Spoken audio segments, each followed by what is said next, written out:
قابل تکریم سامعین و ناظرین، ادارہ المجلس الفقہی للتحقیق والافتاء کے زیر انتظام دوسری ایک روزہ بین الاقوامی فقہی کانفرنس کا دوسرا سیشن شروع ہوا چاہتا ہے۔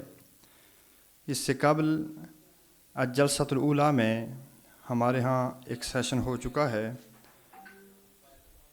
اور اس سیشن کے معزز مہمان بھی ہمارے ہاں تشریف رکھتے ہیں، اور الجلسۃ الثانیہ یعنی second session of this second international فقہ کانفرنس میں ہمارے پاس رئیس الجلسہ استاذنا الکریم مفتی شیر محمد خان صاحب زیدہ مجدہ، آپ صدر دارالافتاء ہیں دارالعلوم محمدیہ غوثیہ بیرا شریف، آپ بحیثیت رئیس الجلسہ ہمارے ہاں تشریف لا چکے ہیں۔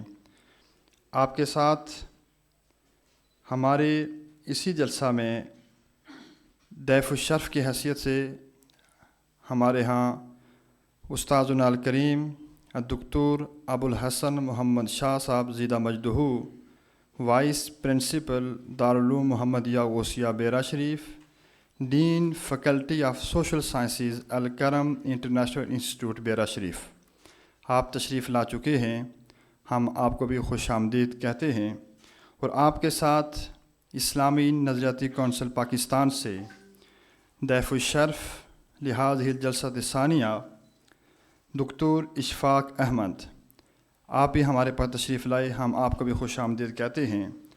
تو بلا تاخیر اس دوسرے سیشن کے پہلے باحث استاذ زبیر سلطان، باحث الدکتورہ فی الفقہ و اصول الفقہ الجامعہ الاسلامیہ العالمیہ مالزیہ سے آپ کا تعلق ہے، اور آپ کا عنوان بحث ہے التقلید العامہ بین الضرورۃ المنہجیہ والانحراف الفقہی ضوابط الالتزام و حدود الاجتہاد۔ آپ نے آن لائن یہ مقالہ پڑھنا ہے، تو میں گزارش کروں گا انتظامیہ سے کہ پلے کیجیے۔ بسم اللہ والحمد للہ والصلاة والسلام على رسول اللہ وعلى آلہ وصحبہ ومن والاه، أما بعد فإني أشكر اللجنة العلمية القائمة على هذا المؤتمر الفقهي الدولي الثاني الموسوم بالاجتهاد والتقليد بين الجمود والانفلات، رؤية فقهية متوازنة. وقد من الله علي أن كنت أحد المشاركين في هذا الملتقى، وقد تم قبول مداخلتي التي عنونتها بقولي حكم التلفيق بين المذاهب الفقهية وضوابطه والخروج عن المذهب الفقهي دراسة فقهية أصولية مقارنة. تعد مسألة التلفيق بين المذاهب الفقهية ومسألة الخروج عن الالتزام بمذهب فقهي من أهم القضايا التي أثارت جدلا واسعا في الدرس الفقهي والأصولي، لا سيما في ظل تطور الواقع المعاصر وتعدد النوازل الفقهية وما رافق ذلك من تنوع في مناهج الاستدلال وطرائق الإفتاء. وقد تمحورت الإشكالية الرئيسية لهذا البحث حول التساؤل المحوري الآتي: ما الحكم الشرعي للتلفيق بين المذاهب الفقهية؟ وما حدود جواز الخروج عن المذهب الفقهي في ضوء القواعد الأصولية والمقاصدية المعتمدة عند العلماء؟ وقد اعتمدت في تناول مادة هذا الموضوع على منهج الاستقراء والتحليل، وذلك من خلال استقراء أقوال الأئمة والعلماء من كتب الأصول والفقه، ثم تحليلها في ضوء القواعد الأصولية والمقارنة بين الاتجاهات الفقهية المختلفة دون تبن مسبق لرأي معين. وأيضا كما اعتمدت على الاستفادة من الدراسات المعاصرة ذات الصلة بالموضوع. وقد توصلت هذه الدراسة إلى أن التلفيق بين المذاهب ليس محل إجماع، وحكمه مختلف فيه، فقد اختلف فيه العلماء على 3 أقوال بين غال وجاف ومتوسط أو مفصل، والقول الراجح في ذلك هو القول بالتفصيل، وأن التلفيق نوعان: تلفيق ممنوع وهو ما أدى إلى إسقاط واجب شرعي، أو تحليل محرم قد حرمته الشريعة، أو تتبع الرخص من أجل الحصول على مخرج شرعي، أو ما كان مخالفا لإجماع معتبر أو إجماع منعقد بين العلماء، أو إحداث صورة فقهية لا يقول بها أحد من أهل العلم من المذاهب الأربعة.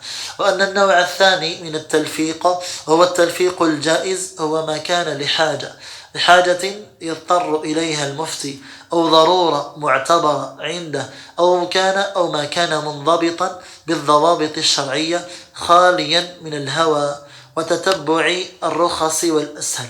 وكما أن الفرق الجوهري بين التلفيق بين المذاهب وتتبع الرخص أن الأول قد يكون مبنيا على اجتهاد محض أو حاجة ملحة، بينما الثاني يكون مبنيا على الهوى وهو مذموم بإجماع العلماء. وقد كانت أهم النتائج التي ظهر لي أنها ستكون محصلة من خلال دراسة موضوع حكم التلفيق بين المذاهب الفقهية وضوابطه والخروج عن المذهب الفقهي أن ما يلي. تمثلت أهم النتائج فيما يلي: أن التلفيق بين المذاهب حكمه ليس محل إجماع بين العلماء والفقهاء، بل اختلف فيه العلماء على 3 أقوال أرجحها هو القول بالتفصيل، وأن التلفيق نوعان: تلفيق ممنوع وتلفيق جائز.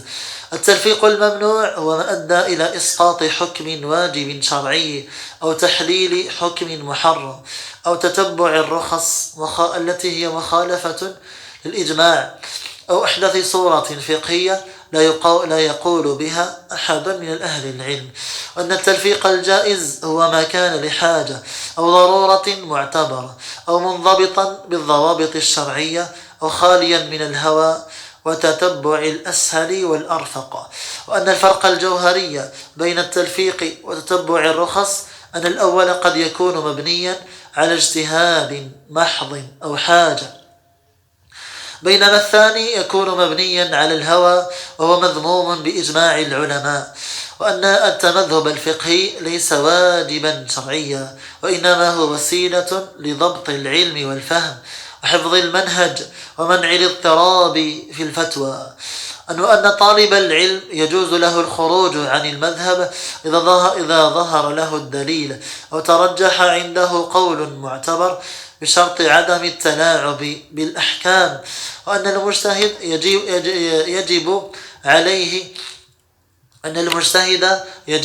يجب عليه اتباع اجتهاده، ولا يجوز له تقليد غيره بعد قيام الحجة عنده. وأن الغلو في التمذهب يؤدي إلى تعطيل النصوص، كما أن التفلت من المذاهب يؤدي إلى الفوضى الفقهية. وقد تمثلت أهم التوصيات التي يمكن أن نوصي بها ما يلي: ضرورة العناية بالتأصيل الأصولي للمسائل الخلاف الفقهي في الدراسة الأكاديمية، وعدم الاكتفاء بالنقل المجرد، الدعوة إلى ضبط الفتوى المعاصرة بضوابط التلفيق المشروع حماية للشريعة من التلاعب باسم التيسير. كما أيضا نوجه طلاب العلم إلى الجمع بين احترام المذهب والقدرة على الترجيح بالدليل دون تعصب أو تفلت، تشجيع الدراسات المقارنة التي تبرز منهج العلماء في التعامل مع الخلاف والتفصيل بين الاجتهاد المشروع والانحراف المنهجي العلمي. هذا، وسبحانك اللهم وبحمدك، أشهد أن لا إله إلا أنت، أستغفرك وأتوب إليك. أسأل الله عز وجل أن يوفقنا للاجتهاد وطلب العلم والمشاركة في الملتقيات والعلم النافع، وبارك الله فيكم جميعا.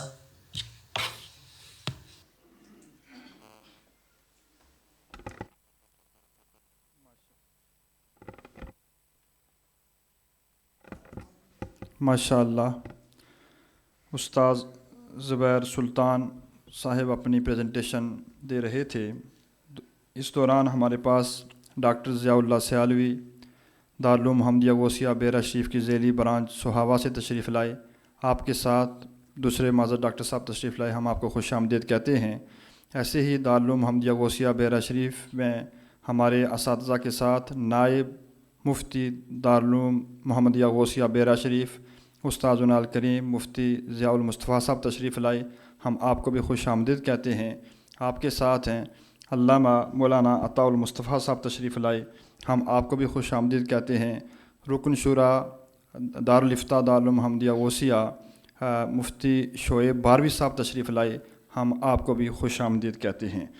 دوسرے سیشن کے اگلے باحث ہیں جو ہمارے پاس تشریف رکھتے ہیں مفتی وسیم اکرم حقانی. آپ متخصص فی الفقہ ہیں اور ریسرچ اسکالر ہیں شہید بینظیر بھٹو یونیورسٹی دیر بالا میں. اور آپ کا جو عنوان ہے اجتہادی جرأت اور تقلیدی استقامت کے باہمی تعلقات، فقہی جمود اور بے اعتدادی کے اسباب اور علاج کا جدید تجزیہ. میں آپ سے ملتمس ہوں کہ آپ ڈائس پہ تشریف لائیں اور پریزنٹیشن دیجیے.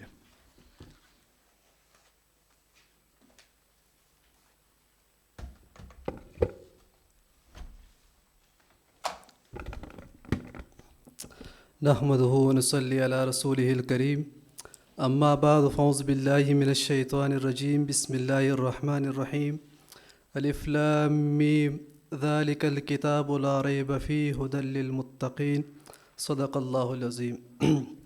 سب سے پہلے تو میں اسٹیج پر موجود معزز اہل العلم کا شکریہ ادا کرتا ہوں اور بالخصوص میرے سامنے موجود محققین کا جو مجھ جیسے طالب علم کی طالب علمانہ گزارشات سننے کے لیے بیٹھے ہیں.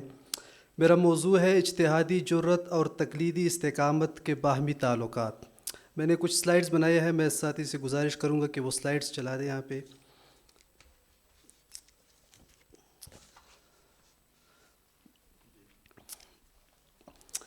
اسلامی فقہ کی تاریخ اس بات پر شاہد ہے کہ اسلامی فقہ کی ارتقاء میں اور اس کی تکمیل میں اجتہاد اور تقلید دونوں نے بنیادی کردار ادا کیا ہے. لیکن معاصر صورتحال یہ ہے کہ ایک طرف ایک قسم کی تقلید ہے جسے ہم تقلیدی جمود کہہ سکتے ہیں، جو اسلامی فقہ کو معاصر مسائل جو جدید دنیا کے جدید تقاضے ہیں اس سے کاٹ رہی ہے. دوسری طرف اس کے بالکل مقابل جو افراد کا رویہ ہے وہ بے مہار یعنی آزادانہ اجتہاد ہے. اس اجتہاد کی کوشش یہ ہے کہ وہ دین کے مسائل میں سہولت پیدا کرنے کی غرض سے وہ بنیادی نصوص کو بھی نظر انداز کر رہے ہیں. یہ دونوں رویے افراد اور تفرید کے رویے ہیں جس کی وجہ سے فقہ اسلامی کی جو اصل شناخت ہے وہ متاثر ہو رہی ہے. یہاں پہ میرے تحقیق کا بنیادی سوال بھی یہی ہے کہ کیا تقلید کا افراد فقہ کو عصری مسائل جو جدید مسائل پیش آ رہے ہیں اس کو غیر متعلق بنا رہا ہے فقہ کو کہ وہ ان مسائل پر کوئی رہنمائی دینے سے قاصر ہے، یا اگر اجتہاد کی جا رہی ہے تو وہ آزادانہ اجتہاد اس طریقے سے ہو رہی ہے کہ فقہ کی جو بنیادی ماخذ ہے جو مصادر ہے قرآن حدیث اجماع قیاس وغیرہ اس سے بالکل غیر متعلق بنایا گیا ہے. سلائڈز آگے نہیں ہو رہے بھائی جان. دوسری بات یہ ہے کہ ہمارے ہاں اجتہاد اور تقلید دونوں کو باہم متقابل یا متضاد تصورات کے طور پر پیش کیا جاتا ہے، حالانکہ یہ دونوں فقہ اسلامی کی سلائیڈ نیکسٹ پلے کریں. نہیں کر رکھا. یہ دونوں بالکل تکمیلی عناصر ہے، ان دونوں کی اشتراک سے فقہ اسلامی کا مکمل ہوتی ہے، اس کا ارتقاء ہوتا ہے. لیکن یہاں پہ جو یہ توازن ہے یہ توازن شدید متاثر ہوا ہے، اور عدم توازن کی وجہ سے فقہ جو مسائل جو قیامت تک کے مسائل کے حل کے لیے ایک تغیر و ثبات کے بعد سے بھرپور ایک جامع نظام ہے وہ کامل طور پر رہنمائی نہیں کر رہا. اس کی وجہ سے بنیادی سبب یہ ہے کہ ماضی کے فتاوی جات کو جامد انداز میں دہرانے تک محدود ہے. یہی وہ تقلیدی جمود ہے جس کا ہمارے سے پہلے ایک ساتھی نے فقہی جمود کے نام سے تذکرہ کیا کہ فقہی جمود ہے. تو پھر سوال یہ پیدا ہوتا ہے کہ ہمارے ہاں تو جتنے مسائل پیش آ رہے ہیں ان کو جوابات دی جا رہی ہے، ان پر اجتہادات ہو رہی ہے، تو فقہی جمود کہاں سے ہے؟ تو یہ اگر ہم یہاں پہ بیٹھ کر یہ فیصلہ کر رہے ہیں کہ فقہی جمود نہیں ہے تو میرے خیال میں یہ جذباتی فیصلہ ہو سکتا ہے. ہم اگر جائیں گے باہر دیکھیں گے روایتی اہل علم کا رویہ دیکھیں گے تو ہمیں اندازہ ہوگا کہ آج بھی اسی طرح فقہی جمود ہے جو آج سے 15-20 سال پہلے تھا. گزشتہ سال اسلام آباد میں طبی اخلاقیات کے نام سے ایک کانفرنس ہوئی تھی. اس میں اعضاء کی پیوندکاری پر 10-5 مقالات پیش کیے گئے تھے. ان میں اکثریت اسی مقدمہ پر مبنی تھی کہ قدیم فقہاء نے اعضاء کی پیوندکاری کو ناجائز قرار دیا ہے، لہٰذا اس کی معاصر جتنی بھی صورتیں ہیں وہ جائز نہیں ہے. اس طرح کا جمود پایا جاتا ہے. لیکن اس جمود یا تقلیدی استقامت کہہ لیں، اس کی بنیادی وجہ کیا ہے؟ ان وجوہات پر بات کریں گے. اس پر جو جدید ہمارے ہاں لٹریچر لکھا گیا ہے، قدیم لٹریچر میں تو بہت مباحث ہے، لیکن ان میں بنیادی طور پر اجتہاد کی اہلیت، اجتہاد کا تصور، حدود وغیرہ یہ مباحث کی گئی ہے. جدید دنیا میں جوزف شاخت نامی مستشرق ہیں، انہوں نے بنیادی طور پر اس تصور پر بحث کی ہے کہ اسلام میں اجتہاد کا تصور ختم ہو چکا ہے. انہوں نے اپنی کتاب ان انٹروڈکشن ٹو اسلامک لا میں اس تصور پر تنقید کی ہے اور یہ کہا ہے کہ کچھ عرصے بعد جو فقہی ارتقاء کا جو سفر تھا وہ سست ہو گیا اور اب بالکل جامد ہو چکا ہے. حالانکہ ہماری اسلامی فکر میں بہت سی محققین نے اس تصور پر تنقید کی کہ یہ نہیں ہو سکتا کہ اجتہاد کا دروازہ بند ہو جائے. ان میں سب سے نمایاں ڈاکٹر علامہ اقبال رحمہ اللہ نے ریکنسٹرکشن آف ریلیجس تھاٹ میں جو اجتہاد کے نام سے خطبہ دیا ہے، اس میں انہوں نے بنیادی طور پر یہی جواب دیا ہے کہ یہ اگر کوئی اور مذہب یہ دعویٰ کرے کہ ہمارے مذہب میں اجتہاد کا دروازہ بند ہو چکا ہے تو وہ قابل قبول ہو سکتا ہے. لیکن اسلام میں جہاں قرآن کریم میں اللہ تعالیٰ بارہا تدبر کی دعوت دیتے ہیں، غور و فکر کی دعوت دیتے ہیں، اس میں یہ دعویٰ کرنا کہ اجتہاد کا دروازہ بند ہو چکا ہے یہ ممکن نہیں ہے. لیکن کیا وجہ ہے کہ پھر ہمارے ہاں اجتہادی جرت اور تقلیدی استقامت کا جو توازن ہے وہ دن بدن بگڑتا جا رہا ہے؟ یہاں پہ بنیادی طور پر ہمیں اجتہادی جرت اور تقلیدی استقامت کے تعلق کو بھی سمجھنا ہوگا. اس کے لیے بنیادی طور پر 4 مقدمات کو پیش کیا جاتا ہے کہ ان 4 مقدمات کو سمجھ کر یہ اجتہاد اور تقلید کا تعلق سمجھ میں آ جاتا ہے. سب سے پہلا جو مقدمہ ہے وہ یہ ہے کہ اجتہاد ہر دور کی ضرورت ہے، اس سے کسی کو انکار نہیں ہے. اگر آج ہم یہاں پہ بیٹھ کر اجتہاد اور تقلید پر بحث کر رہے ہیں تو ہم یہ سمجھتے ہیں کہ کچھ ایسے مسائل ہیں جو ہمارے قدیم ماخذ میں اس کا براہ راست حل موجود نہیں ہے. قرآن کریم میں بھی بہت سی جزوی مسائل کا حل موجود نہیں ہے، لیکن ان کے اصول اساسی مباحث موجود ہے تو ہم ان سے اجتہاد اور اخذ کریں گے. دوسری بات یہ ہے کہ تقلیدی استقامت کے جواز کے متعلق علماء نے یہ فیصلہ کیا ہے کہ عام لوگوں کے لیے تقلید ناگزیر ہے، اور یہی وہ چیز ہے جسے شاہ ولی اللہ رحمہ اللہ نے انسان اور حیوان کے مابین بنیادی فرق کے طور پر تسلیم کیا ہے کہ انسان کے جو بنیادی فرق ہے جانوروں سے، جس میں الرائے الکلی ہو گیا، حب الجمال والنفاسہ ہو گیا، اس میں تیسری چیز شاہ صاحب نے بیان فرمائی ہے کہ الاجتہاد والتقلید، کہ تمام لوگ ذہنی طور پر ایک سطح کے نہیں ہیں. کچھ لوگ ہیں جن میں ذہنی سطح اس قدر بلند ہے کہ وہ قرآن کریم سے، احادیث سے براہ راست احکام اخذ کر سکتے ہیں، لیکن اکثریت اس طرح نہیں ہے. تو عوام کے لیے تقلید ناگزیر ہے، لیکن تقلید اس طریقے سے ہونی چاہیے کہ وہ شعور اور علمی بصیرت کے ساتھ ہو. ایسا نہیں ہو سکتا کہ آپ اندھی تقلید کریں گے اور اس کے نتیجہ یہی ہوگا کہ آپ امام کے قول اور امام کے منہج میں فرق نہیں کر پائیں گے. دوسرا مقدمہ یہ ہے کہ فروعی مسائل جو تبدیل ہو رہے ہیں زمانے کے بدلاؤ کی وجہ سے، ان میں بنیادی طور پر شریعت جو وقتی طور پر رہنمائی فراہم کرتی ہے، جو نئی رہنمائی ہوتی ہے، وہی اجتہاد ہے، اس کی ضرورت ہمیشہ سے محسوس کی جاتی ہے. تیسرا جو مقدمہ ہے وہ یہ ہے کہ اصل تضاد جو اجتہاد کا آتا ہے وہ اندھی تقلید سے آتا ہے. مطلقاً تقلید سے یا جو تقلید مطلوب ہے شریعت میں، اس سے اجتہاد کا کبھی تضاد نہیں آیا. چوتھا جو بنیادی مقدمہ ہے وہ یہ ہے کہ ان دونوں کا محل، یعنی اجتہاد اور تقلید کا محل ہم طے کریں گے تو اب توازن نظر آئے گا. ہم اگر یہ فیصلہ کریں گے کہ اجتہاد ایک شرعی ضرورت ہے، فقہ کا بنیادی رکن ہے، لیکن اس کے لیے یہ شرائط ہے اور یہ افراد اس کے اہل ہے، اور اس طرح تقلید کے متعلق ہم یہ فیصلہ کریں گے کہ تقلید کا مقام یہ ہے. اگر اس سے بڑھ کر کوئی یہ فیصلہ کرے گا یا آگے جائے گا تو وہ تقلیدی جمود کا شکار ہوگا، جس سے فقہی توازن خراب ہوگا. بنیادی طور پر جو اس کے اسباب بیان کی جاتے ہیں تو سب سے پہلا سبب ہے نصوص کا جامد فہم. نص جامد نہیں ہو سکتی، نص ہر زمانے کے لیے ہے، متحرک ہے. مجتہد کا جو ذہن ہے، جو اس کا اخذ ہے، استنباط ہے، وہ اس نص کو متحرک رکھتا ہے. لیکن جب ہم نص سے جامد فہم، ایک ہی فہم لے کر اس پر اس طرح بیٹھ جاتے ہیں، اس طرح جمود کا شکار ہو جاتے ہیں کہ اس سے آگے پیچھے کچھ بھی تسلیم نہیں کرتے، تو اس سے یہ توازن خراب ہوتا ہے. دوسری چیز اصولی کمزوری، یعنی فقہ کی جو داخلی ساخت ہے اس کا انہدام. پہلے سیشن میں اصول فقہ پر بحث ہوئی. یہ وہ بنیادی چیز ہے کہ جس کے بغیر آپ فقہ کی تشکیل نو یا اس کے اجتہاد کسی چیز تک آپ نہیں پہنچ سکتے. سب سے پہلے ہم نے اصول فقہ جو بنیاد ہے فقہ کے لیے اس کو سمجھنا ہوگا، اس کے ٹیکنیکل مباحث کو سمجھنا ہوگا، تب جا کر ہم اس توازن تک پہنچ پائیں گے. تیسری جو بنیادی وجہ ہے وہ فقہ کی حقیقت سے ناواقف افراد کی مداخلت ہے. جیسا کہ ڈاکٹر صاحب نے ابھی گفتگو کی پہلے سیشن میں کہ غیر متخصصین مداخلت کر رہے ہیں، جو اجتہاد کا اہل ہی نہیں ہے وہ جا کر اجتہاد کر رہا ہے.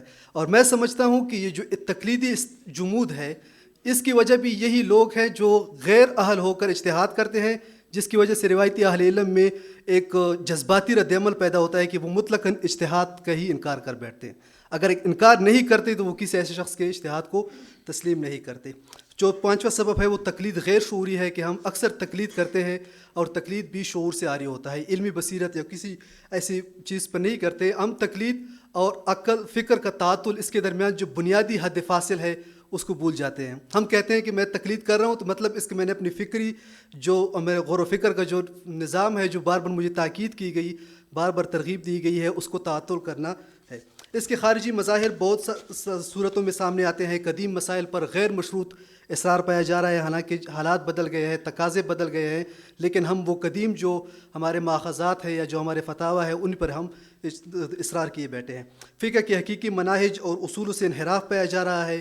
اصول فقہ کی غیر منطقی تعبیر کی جا رہی ہے، ایسی تعبیر جو فقہ کی تشکیل نو یا اس کے معاصر مسائل کے حل کے لیے وہ کسی بھی صورت میں قابل قبول نہیں ہو سکتی. میرا وقت پورا ہو چکا ہے، 1-2 منٹ ہے. میں آخری بات جو میں نے بطور حل کے ایک ایسا منہج، ایک ایسا فریم ورک جس میں دونوں چیزیں اجتہاد اور تقلید دونوں کو توازن کی صورت پر رکھ سکتے ہیں. اس میں بنیادی طور پر 3 تصورات ہیں. ایک تصور تو اجتماعی اجتہاد کا ہے جس پر بہت سے محققین نے گفتگو کی، اس پر ضرورت نہیں ہے، بس یہ کہنا کافی ہوگا کہ آج کے مسائل کے حل کے لیے اجتماعی اجتہاد ایک ناگزیر ضرورت ہے. دوسری جو چیز ہے وہ اجتہادی مقاصدی ہے، یعنی مقاصد وہ نتائج، وہ اہداف یا وہ غایات جو شریعت نے کسی حکم کے ضمن میں رکھے ہیں، ان اہداف تک رسائی حاصل کر کے ہم مستقبل میں جتنی بھی مسائل آئے ان مقاصد شریعہ کی روشنی میں ان کو حل کریں. تیسری چیز جو ہے وہ تقلیدی شعوری ہے کہ ہم تقلید کریں اور تقلید بھی شعور کے ساتھ ہو. ایسے نہ ہو کہ غیر شعوری طور پر علمی بصیرت کے خلاف ایک بس مطلقاً تاکید تقلید پر جس کو ہم عقل اور فکر کے تعطل کا نام دے کر بیٹھ جائے، یہ تقلید، اس طرح تقلید صحیح نہیں ہے. میرا وقت پورا ہو چکا ہے اور میں نتائج اور پیش کرنا چاہتا تھا، لیکن چونکہ وقت مکمل ہو چکا ہے. اگر کسی ساتھی کا کوئی سوال ہو تو وہ پوچھ سکتے ہیں.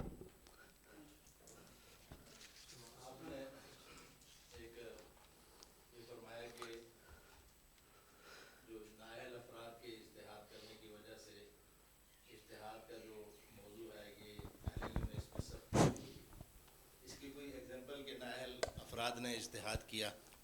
جی بالکل، اس کی بہت سی مثالیں ہو سکتی ہے. جیسا کہ ابھی بہت پہلے یہ اعضاء کی پیوندکاری کا مسئلہ تھا تو اس پر کچھ ایسے لوگوں نے مداخلت کی جس کی وجہ سے باقاعدہ اس کے رد میں دینی مدارس کے دارالافتاء سے فتاوی جات جاری ہوئی کہ اعضاء کی پیوندکاری جائز نہیں ہے. میں خود ایک مدرسے کا نام نہیں لینا چاہتا، میں اس کا خود گواہ ہوں. اسی کانفرنس میں بھی اسلام آباد کے علامہ اقبال یونیورسٹی کے کانفرنس میں بھی اس کا فتویٰ پیش ہوا تھا کہ اعضاء کی پیوندکاری جائز نہیں ہے، کیونکہ جو حدیث میں ایک مثال تھی وہ ایک خاص صورت میں تھی، نبی کریم صلی اللہ علیہ وسلم نے ایک خاص اجازت دی تھی، اس کے علاوہ اس کی گنجائش نہیں ہے. میرا سوال اس متعلق ہے کہ عام طور پہ جو یہ بات کہی جاتی ہے کہ اجتہاد کا دروازہ بند ہو گیا اور آپ نے جوزف شاخٹ کی مثال دی، تو یہ بہت سارے مغالطوں پر مبنی ایک تصور ہے. بنیادی چیز یہ ہے کہ ہر مبلغ علمی اور ہر فکر کا ایک دور نشت اور تطور اور استقرار آتا ہے. جب ایک مبلغ علمی اپنے دور استقرار کو پہنچ جاتا ہے تو اس ٹائم اس کا مطلب یہ ہوتا ہے کہ اس کے اصولی ساخت میں ٹھہراؤ آ گیا ہے اور وہ اپنے کمال تک پہنچ چکے ہیں. وہ کمال تک پہنچنے کے بعد ان کے اصولوں میں مزید عروج یا مزید ترقی کی ضرورت باقی نہیں رہتی. لیکن جہاں تک فقہی یا اجتہاد کا دائرہ ہے، اجتہاد کا اصولی دائرہ جزیات سے متعلق ہے، وہ اصولوں سے متعلق تو ہے ہی نہیں. جب ہم اجتہاد کی بات کرتے ہیں تو وہ اس کا مطلب یہ ہوتا ہے کہ ان اصولوں کی تطبیق کا جو منہج ہے اس کی ہم بات کریں کہ اجتہادی آراء، فقہی آراء اجتہاد کی چھلنی سے چھن کر جب وہ آئیں گی تو اجتہاد کی جمود سے کوئی تعلق نہیں ہے کہ جب ہم کہتے ہیں کہ جب جمود آ گیا ہے، جمود نے ہمیں گھیرے میں لے لیا ہے، تو بنیادی طور پہ میں یہ کہنا چاہتا ہوں کہ یہ تصور اپنی بنیاد میں ہی غلط ہے کہ ہم کسی جمود کا شکار ہیں، اس لیے کہ جب ہم بینکنگ سیکٹر کو دیکھتے ہیں یا جتنے جدید فنامنا ہیں یا جتنے جدید منابع ہیں جو آج کی مسلم سماج کو جنہوں نے اپنے گھیرے میں لیا ہوا ہے، اس سب معاملات میں اجتہاد تو ہو رہا ہے۔ اب ایک اجتہادی کوشش کے بعد اگر ایک مجتہد یا ایک فقی ایک رائے پر پہنچتا ہے، اس رائے سے اتفاق اور اختلاف الگ چیز ہے۔ مثال کے طور پر کوئی اگر مجتہد اس رائے پر پہنچتا ہے کہ اعضاء کی پیوند کاری جائز نہیں ہے، تو اس کا یہ مطلب نہیں ہے کہ وہ جمود کا شکار ہے، مطلب یہ ہے کہ اس نے تتبع کیا، غور و فکر کیا، اور غور و فکر کرنے کے بعد جب وہ یہ رائے اپناتا ہے کہ یہ اعضاء کی پیوند کاری جائز نہیں ہے، تو ہم اس کو فقہی جمود سے کیوں جوڑتے ہیں؟ اجتہاد تو ہو رہا ہے، اس نے علمی ایک اپنی کاوش کی ہے، مساعی کی ہے، جد و جہد کی ہے، اور راہ سے اختلاف تو ہو سکتا ہے۔ دوسری چیز یہ ہے کہ آپ نے 5 مقالوں کی مثالیں دی۔ 1987 یا 1990 میں جو دارالعلوم کراچی نے اپنی ایک مجلس بنائی ہوئی تھی، مجلس اس طرح کا کوئی نام تھا ان کا کہ وہ مسائل حاضرہ پر گفتگو کیا کرتے تھے۔ 1990 کی اس دہائی میں مولانا تحسین صاحب جامعہ بنوریا کے جو مفتی تھے، انہوں نے اعضاء کی پیوند کاری کا فتویٰ دیا تھا۔ یعنی اس کے علاوہ جو مجلس فقہ اکیڈمی ہے ان کی مجاہد الاسلام قاسمی صاحب کی، وہاں پر بھی ہمیں اس کے جواز کے ملتے ہیں۔ فقہ اکیڈمی جدہ میں بھی اس طرح کے بہت سارے مقالہ جات موجود ہیں۔ تو اس چیز کو کہ ایک رائے کے بعد جب آپ کو اس سے اختلاف ہو اور وہ رائے پوری ایک علمی جہود اور مساعی کے بعد آئی ہو، تو اس کو ہم جمود سے کیوں جوڑتے ہیں اور کیوں کر جوڑ سکتے ہیں؟ پہلی بات تو یہ ہے کہ آپ نے جوزف شاخت کے متعلق کہا کہ اس نے یہ تصور دیا ہے کہ مطلب میں نے کہا تھا کہ جو فقہ کا ارتقاء ہے وہ سست یا جامد ہو گیا ہے۔ یہ تو جوزف شاخت کی شخصی رائے ہے، اس پر وائل خلاق نے بھی تنقید کی ہے کہ ایسا نہیں ہے کہ فقہ میں جمود پیدا ہوا ہے یا جو اجتہاد کا عمل ہے وہ سست روی کا شکار ہو گیا ہے، وہ تو ہو رہا ہے، یہ تو الگ بات ہے۔ باقی یہ مطلب یہ نہیں ہے کہ اگر کوئی شخص اعضاء کی پیوند کاری کے عدم جواز کا کہہ رہا ہے تو وہ جمود کا شکار ہے، وہ تقلیدی استقامت کی وجہ سے کہہ رہا ہے، کیونکہ جتنی بھی پاکستان میں اعضاء کی پیوند کاری کے متعلق جواز پر جو فتوے میں نے دیکھے ہیں، وہ ایک مفتی تقی عثمانی صاحب کا ہے جنہوں نے 10 سخت کڑی شرائط کے ساتھ جواز کا فتویٰ دیا تھا۔ دوسری نمبر پہ مفتی منیب الرحمان صاحب نے فتویٰ دیا تھا۔ آج بھی دیکھیں پاکستان کی صرف یہ تو نہیں ہے، جتنی بھی بڑے دارالفتاء ہے بشمول میری مادری علمی ہے جامعہ دارالعلوم حقانیہ جہاں سے میں نے پڑھا ہے، وہاں پہ بھی جو رئیس دارالفتاء اور نائب رئیس دارالفتاء اس میں اس مسئلے کا اختلاف ہے۔ جو رئیس دارالفتاء ہے وہ اس مسئلے میں تقلیدی استقامت کے قول پر عمل کرتے ہیں کہ چونکہ جمہور نے، ہمارے متقدمین نے بنیادی طور پر اس کی اجازت نہیں دی تو یہ جائز نہیں ہے۔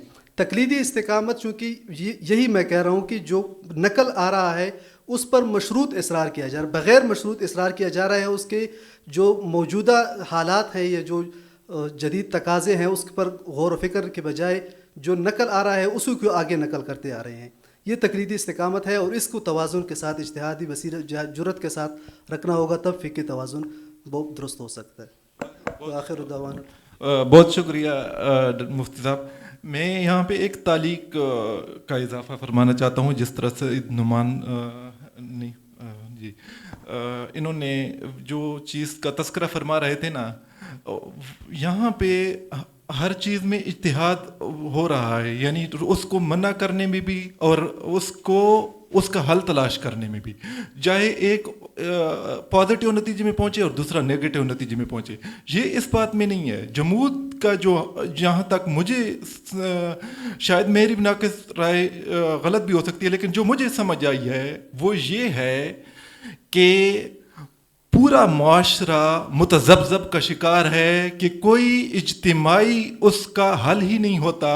ایک اگر اس کو اپنی تحقیق کر کے اس کو جائز قرار دیتا ہے تو بجائے اس کے کہ ہم اس کی ایک ایسا پلیٹ فارم ہو کہ ہم اس میں بیٹھ کے اس کے جائز ناجائز کے دونوں کا تقابل کر کے ہم عوام کو اس متذبذب کنڈیشن سے، کیفیت سے نکالیں، یہ نہ ہونے کی وجہ سے عوام میں یا عام معاشرے میں جمود پایا جاتا ہے۔ تو یہ میرا، شاید اس میں غلط بھی ہو سکتا ہوں لیکن مجھے جہاں تک سمجھ آتی ہے وہ یہ جمود ہے۔ وہ بہت شکریہ، آپ سے سوال نہیں تھی، میرا تعلیق تھی۔ جزاکم اللہ، جزاکم اللہ، وآخر دعوانا الحمدللہ رب العالمین۔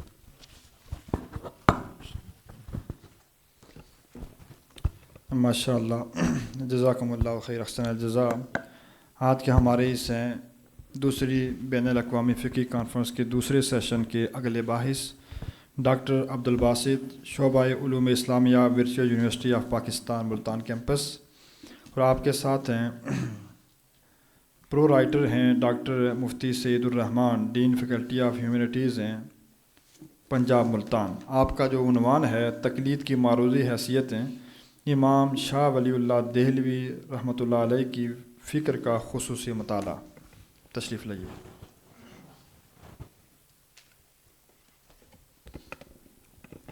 الحمد للہ رب العالمین والصلاۃ والسلام علی سید الانبیاء والمرسلین، اما بعد، فاعوذ باللہ من الشیطان الرجیم، بسم اللہ الرحمن الرحیم۔ عزیزان مکرم، جناب رئیس الجلسہ، دیگر اساتذہ کرام، پی ایچ ڈی اسکالر صاحبان اور ادارہ حاضہ کے طلباء، السلام علیکم ورحمۃ اللہ وبرکاتہ۔ میری خوش قسمتی ہے کہ مجھے اس سال بھی کانفرنس میں مقالہ پیش کرنے کی سعادت ملی۔ بنیادی طور پہ میں یہاں سیکھنے آیا ہوں اہل علم سے، اور میری نوعیت بھی تھوڑی مختلف ہے۔ میں پی ایچ ڈی کرنے کے بعد دور حدیث اب کر رہا ہوں۔ مطلب یہ کہ بعض لوگ پہلے اپنے شہادت العالمیہ مکمل کرتے ہیں، تخصص کرتے ہیں، پھر پی ایچ ڈی میں انرول ہوتے ہیں۔ میرے کچھ معاملات اس طرح سے ہیں، اور الحمدللہ میں تخصص فی الفکر الاسلامی کا مقالہ لکھ رہا ہوں جامعہ ادارہ رحیمیہ سے، استاد مکرم مفتی ڈاکٹر سعید الرحمان صاحب کی نگرانی میں، اور انہی کی مشاورت سے میں نے یہ عنوان لیا، چونکہ حجت الاہل بالغہ کا خصوصی مطالعہ کر رہے تھے ہم۔ اور آپ کو معلوم ہے حضرت امام شاہ ولی اللہ دہلوی علیہ الرحمہ نے جس دور میں کام کیا وہ دور زوال تھا مسلمانوں کا، اور ایک دلجید اور حجت الاہل بالغہ میں پھر انہوں نے ان موضوعات کو جب لیا تو تقلید کے موضوع پر آپ نے کھل کر بات کی۔ اور تقلید بنیادی طور پہ جس تقلید کو ہم جمود سے جوڑ رہے ہیں، یا فقہی طور پہ اجتہادی جمود کا نام بھی دے رہے ہیں، تو اس کی بھی بنیادی وجہ شاہ صاحب کے افکار میں اگر تلاش کی جائے تو وہ دور زوال کی علامات ہیں، چونکہ انہوں نے بحث السادس اور باب الرابع میں یہ بحث کی ہے، اور انہوں نے رسول کریم صلی اللہ تعالیٰ علیہ وسلم کے اجتہادات کا ذکر کیا، رسول رحمت صلی اللہ تعالیٰ علیہ وسلم سے یہ اجتہادی عمل بطور سنت اصحاب علیہ مردوان میں منتقل ہوا، اور انہوں نے اپنے عصری مسائل کا حل اجتہاد سے تلاش کیا۔ آپ جانتے ہیں حضرت عمر فاروق رضی اللہ تعالیٰ عنہ کے اجتہادات اس وقت کے بڑے ایسے اجتہادات بھی ہیں جو بظاہر ایسے لگتا ہے جیسے نص کو آپ مؤخر کر رہے ہیں، نص پر عمل کو چھوڑ رہے ہیں، لیکن اس کے باوجود ان میں صحابہ کرام علیہم رضوان نے بھی کبھی بھی اس طرح کا کوئی رویہ اختیار نہیں کیا کہ آپ رضی اللہ تعالیٰ عنہ کے اوپر کوئی اس طرح کا فتویٰ آیا ہو یا اس طرح کی کوئی مخالفت آئی ہو کہ آپ نے نص پر عمل کو چھوڑ دیا۔ اس کی مثالیں دینے کی ضرورت نہیں ہے چونکہ آپ اہل علم ہیں۔ تو یہ جو مزاج ہے اصحاب علیہ رضوان سے منتقل ہوا تابعین کے اندر، اور تبع تابعین میں بھی یہ منتقل ہوا۔ شاہ صاحب کی فکر یہ ہے کہ یہ سلسلہ 4 صدی تک تو ایسے چلتا رہا، یعنی تقلید شخصی کی کوئی ضرورت بھی پیش نہیں آئی، وہ سوسائٹی علمی بنیادوں پر آگے بڑھ رہی تھی۔ وہاں پہ ہر فرد اپنے آپ کو علمی طور پہ مضبوط کرنے کی کوشش میں تھا، یا کم از کم سوسائٹی میں سماجی سطح پر اتنا شعور ضرور موجود تھا کہ دین کو وہ اندھا دھند نہیں سمجھتے تھے، وہ دین کو بصیرت کی بنیاد پر سمجھتے تھے۔ اس لیے وہاں پہ کبھی بھی اس طرح کا بھی کوئی معاملہ پیش نہیں آیا کہ ایک فرد اگر کسی صحابی سے بات پوچھ کر عمل کر رہا ہے اور دوسرے صحابی سے کوئی دوسری بات آ جاتی ہے تو دلیل کی بنیاد پر اگر وہ اس کو اختیار کر دیتا ہے۔ اسی طرح سے تابعین اور تبع تابعین میں بھی، جس کو ہم کہتے ہیں کہ ایک مقلد دوسرے مجتہد کی تقلید کرتا ہے تو اس دور میں یہ ٹرانسفارمیشن بھی موجود ہے، اور وہاں پہ بھی کوئی اس طرح کا مسئلہ موجود نہیں ہے. علمی روایت سوسائٹی کی مضبوط ہے، کہنے کا مطلب یہ ہے. اور شاہ صاحب کے نزدیک بھی علمی روایت کو مضبوط کرنا یہ بنیادی تقاضا ہے ہر دور کا، اجتہاد کی بنیاد ہو یا تقلید کا تعلق ہو. دین میں یہ دونوں بنیادی حیثیت رکھتے ہیں، چونکہ ہر فرد سے آپ اجتہاد کا تقاضا نہیں کر سکتے، نہ ہر فرد کے اندر اس چیز کی صلاحیت موجود ہوتی ہے.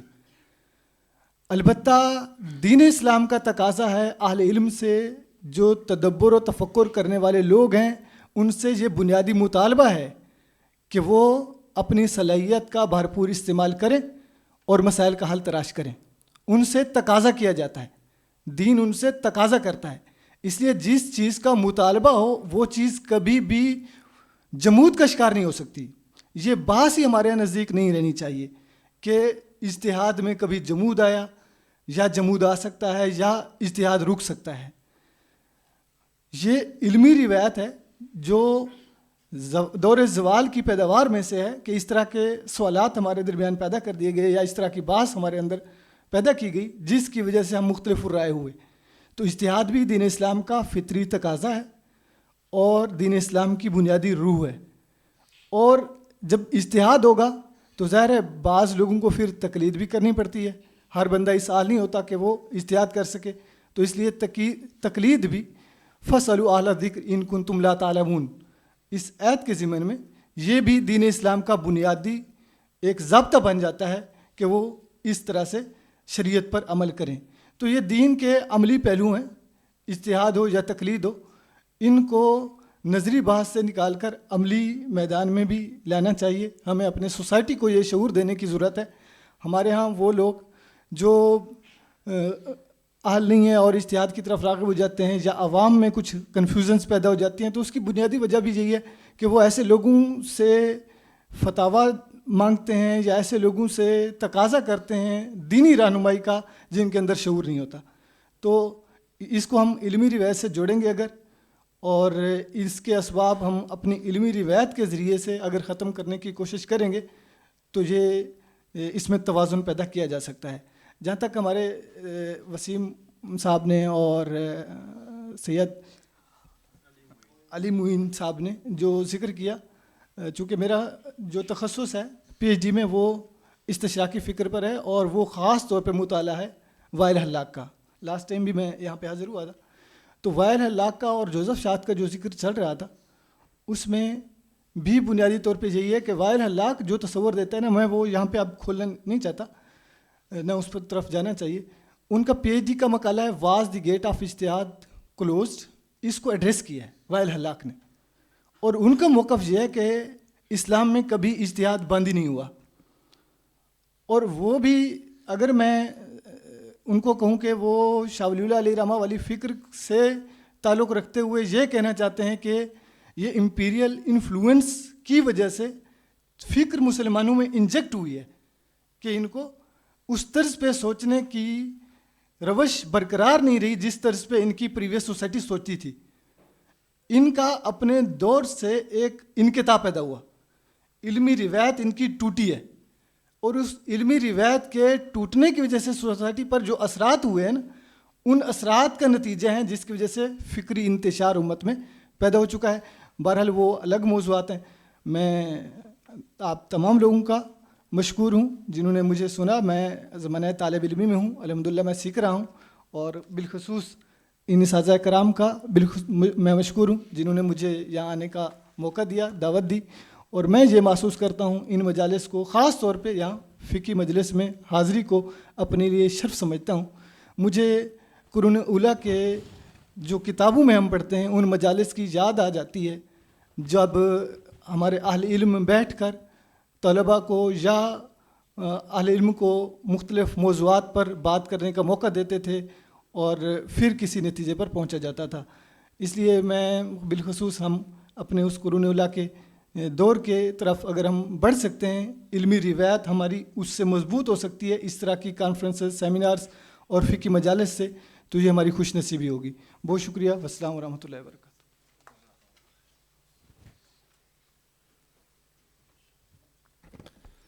جزاک اللہ. ہمارے اس سیشن کے اگلے باحث ہیں دکتور محمد بوحالی الجزائر سے جن کا تعلق ہے، اور آپ کی بحث کا عنوان ہے حکم التلفیق بین المذاہب الفقہیہ و ضوابطہ والخروج عن المذہب الفقہی دراسہ فقہیہ اصولیہ مقارنہ. یہ آن لائن اپنا مقالہ پیش کریں گے. دکتور بسم اللہ الرحمن الرحیم. الحمد لله عدد خلقه ورضا نفسه وزنة عرشه ومداد كلماته، وأشهد أن لا إله إلا الله وحده لا شريك له في ربوبيته وألوهيته وأسمائه وصفاته، وأشهد أن محمدًا عبد الله ورسوله وأمينه على وحيه وخيرته من خلقه وخاتم رسله وأنبيائه. اللهم صل وسلم عليه وعلى آله وأصحابه ومن تبعهم بإحسان إلى يوم الدين. أما بعد، أصحاب الفضيلة والسعادة، أعضاء إدارة المؤتمر الموقرة، رئيس الجلسة، والحضور من العلماء والباحثين الأفاضل، السلام عليكم ورحمة الله وبركاته. يسرني أن أشارككم بهذه المداخلة العلمية المتواضعة التي تتناول قضية منهجية دقيقة تتصل ببنية التفكير الفقهي وآليات اشتغاله، وهي التقليد الأعمى بين الضرورة المنهجية والانحراف الفقهي، ضوابط الالتزام وحدود الاجتهاد. ينطلق هذا البحث من ملاحظة منهجية مهمة تشير إلى أن الخلل في الواقع الفقهي المعاصر لا يقف عند ضعف الاجتهاد فحسب، بل يتجاوز ذلك إلى طريقة توزيع الأدوار داخل البناء الفقهي نفسه. فالتقليد في أصله ليس خللاً، بل هو وظيفة علمية منضبطة تستعمل عند غياب القدرة على الاجتهاد، وتسهم في حفظ استقرار الفتوى. غير أن هذه الوظيفة في بعض التطبيقات المعاصرة تحولت إلى نمط جامد يضعف النظر ويقيد حركة الاجتهاد حتى في المواطن التي تستدعي تفعيله. ومن هنا تنبثق الإشكالية المركزية لهذا البحث، والتي يمكن صياغتها في سؤال جوهري: كيف يمكن إعادة ضبط موقع التقليد داخل منظومة الاستدلال بما يحقق التوازن مع الاجتهاد ويحافظ على حيوية الفقه؟ وانطلاقا من هذا الإشكال سعى البحث إلى إعادة بناء العلاقة بين الاجتهاد والاتباع والتقليد بوصفها وظائف متكاملة تعمل داخل نظام واحد يقوم على التكامل والانسجام لا على التعارض والانفصال. ولمعالجة ذلك اعتمد البحث مسارين متكاملين: أحدهما تحرير المفاهيم الأصولية وضبط حدود كل مرتبة من هذه المراتب، والآخر تحليل الخلل الواقع في توزيع هذه الوظائف في الممارسة الفقهية المعاصرة. كما استخدم المنهجي المقاصدي لتحليل آثار هذا الخلل واستكشاف مآلاته في تنزيل الأحكام. وبناء على ذلك كشف التحليل عن جملة من النتائج الجوهرية. أولها أن التقليد الأعمى ليس أصلاً، بل حالة طارئة تنشأ عند تعطيل وظيفة النظر، فيتحول التقليد من أداة ضابطة إلى قيد معطل. وثانيها أن الخلل في الواقع الفقهي المعاصر خلل وظيفي في الأصل، ناتج عن تداخل مراتب الاجتهاد والاتباع والتقليد. وثالثها أن لهذا الخلل آثارا عملية وبنيوية. فعمليا يظهر في اضطراب تنزيل الأحكام وضعف تحقيق المناط، وبنيويا يتجلى في تراجع ملكة الترجيح واختلال تكوين العقل الفقهي. وأما النتيجة الجامعة فتتمثل في أن الاجتهاد والتقليد ليس على طرفي نقيض، بل هما وظيفتان متكاملتان لا تتحقق فاعلية إحداهما إلا بالأخرى ضمن إطار المنهجي المنضبط. وفي ختام هذه المداخلة تبرز الحاجة اليوم إلى بناء ميزان منهجي دقيق يحسن توظيف الاجتهاد ويعيد ضبط مسار التقليد، ويحقق الانسجام بين النص والمقاصد والواقع، وبذلك يستعيد الفقه حيويته وتنتظم الفتوى وتتجلى المقاصد في واقع الناس. أسأل الله أن يبارك في جهودكم، وأن يجزي القائمين على هذا المؤتمر العظيم خير الجزاء، وأن يوفق الجميع لما فيه خدمة العلم والفقه. والسلام عليكم ورحمة الله وبركاته.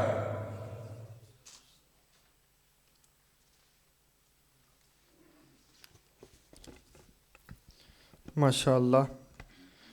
اس کے بعد ہمارے دوسرے سیشن کے اگلے باحث ہیں ڈاکٹر حسین متاوع التطوری، استاد الفقہ و اصول ہی بکلیت الشریعہ و دراست العلیہ، جامعہ الخلیل فلسطین سے آپ کا تعلق ہے، اور آپ کی بحث کا عنوان ہے التلفیق و تتبع رخص الفقہاء بین التیسیر و التساہل. آپ یہ مقالہ آن لائن پیش فرمائیں گے. الرحیم. أصحاب الفضيلة أعضاء المجلس الفقهي للتحقيق والإفتاء ومنظمي المؤتمر حفظكم الله، فضيلة العلامة محمد ثاقب شريف الأزهري رئيس المؤتمر الفقهي الدولي الثاني المنعقد في دار العلوم باكستان حفظك الله، السلام عليكم ورحمة الله وبركاته.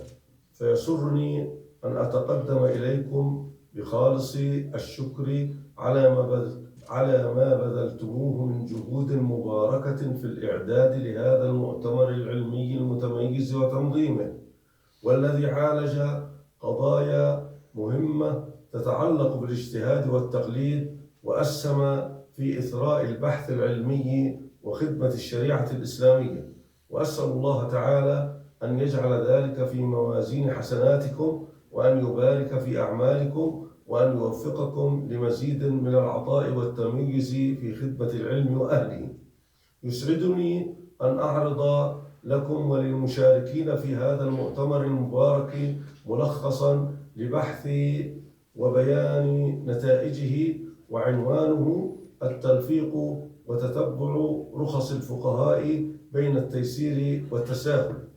السادة الحضور، كان الصحابة رضي الله عنهم بعد وفاة الرسول صلى الله عليه وسلم يستنبطون الأحكام الشرعية من كتاب الله عز وجل وسنة رسوله صلى الله عليه وسلم، فقد نزل القرآن بلغتهم العربية.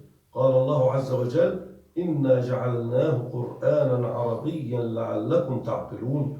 وقال الله عز وجل: نزل به الروح الأمين على قلبك لتكون من المنذرين بلسان عربي مبين.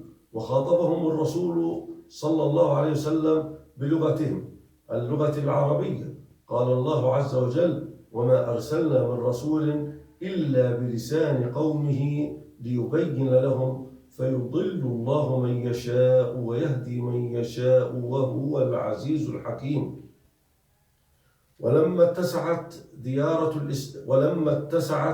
ديار الإسلام ودخل في دين الله عز وجل غير العرب، لم يعد استنباط الأحكام الشرعية يسيرا عليهم، فانبرى أئمة يسرهم الله عز وجل لهذا الدين بإتقانهم شروط الاجتهاد، وأصبحوا مرجع الناس في الإجابة عن الأحكام الشرعية، ونالوا ثقتهم لما توفر فيهم من علم وصلاح. وكان على رأس هؤلاء العلماء الأئمة الأربعة المجتهدون أبو حنيفة ومالك والشافعي وأحمد، وقلد الناس من اعتقدوا صواب مذهبه منهم.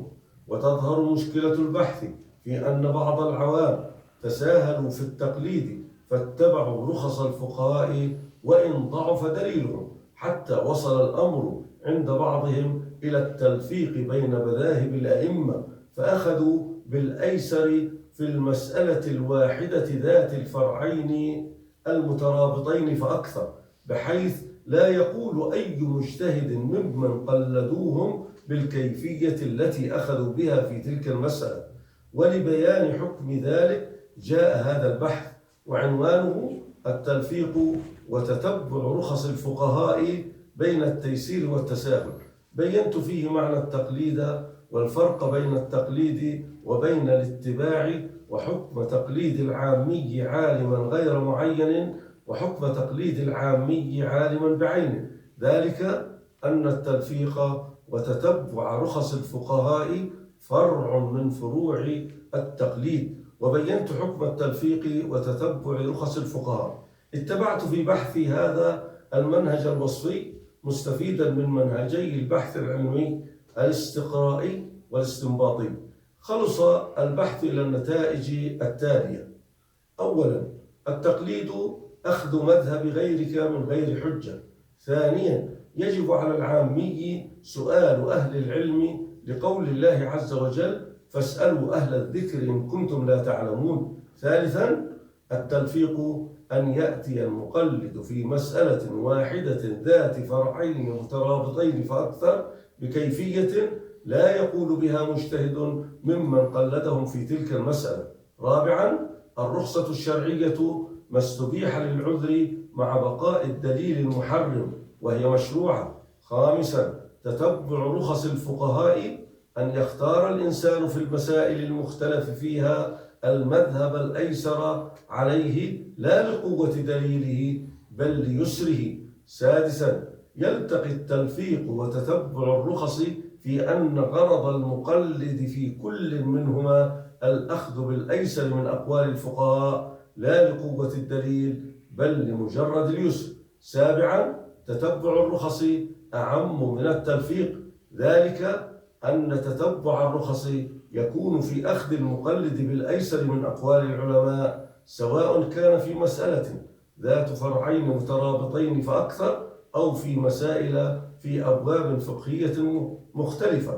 ثامنا، لما كان الغرض من التلفيق وتتبع رخص الفقهاء رخص المذاهب الفقهية الأخذ بالأيسر من غير النظر في الدليل فإنهما حرام. وختاما، أشكركم على حسن استماعكم، وأرسل لكم تحياتي وتقديري من أرض الإسراء والمعراج المباركة، والسلام عليكم ورحمة الله وبركاته.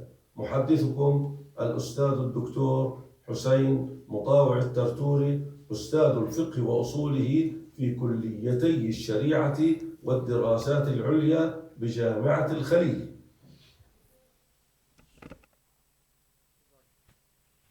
جزاکم اللہ خیر، احسن جزا۔ اس کے بعد ہمارے اس دوسرے سیشن کے اگلے باحث حافظ محمد جعفر، پی ایچ ڈی اسکالر ہیں، گورنمنٹ کالج یونیورسٹی فیصل آباد۔ آپ کا عنوان بحث ہے فقہ کی تشکیل نو میں تلفیق کے دائرہ کار کا تحقیقی و تنقیدی جائزہ۔ آپ سے ملتمس ہوں تشریف لائیں اور پریزنٹیشن دیں۔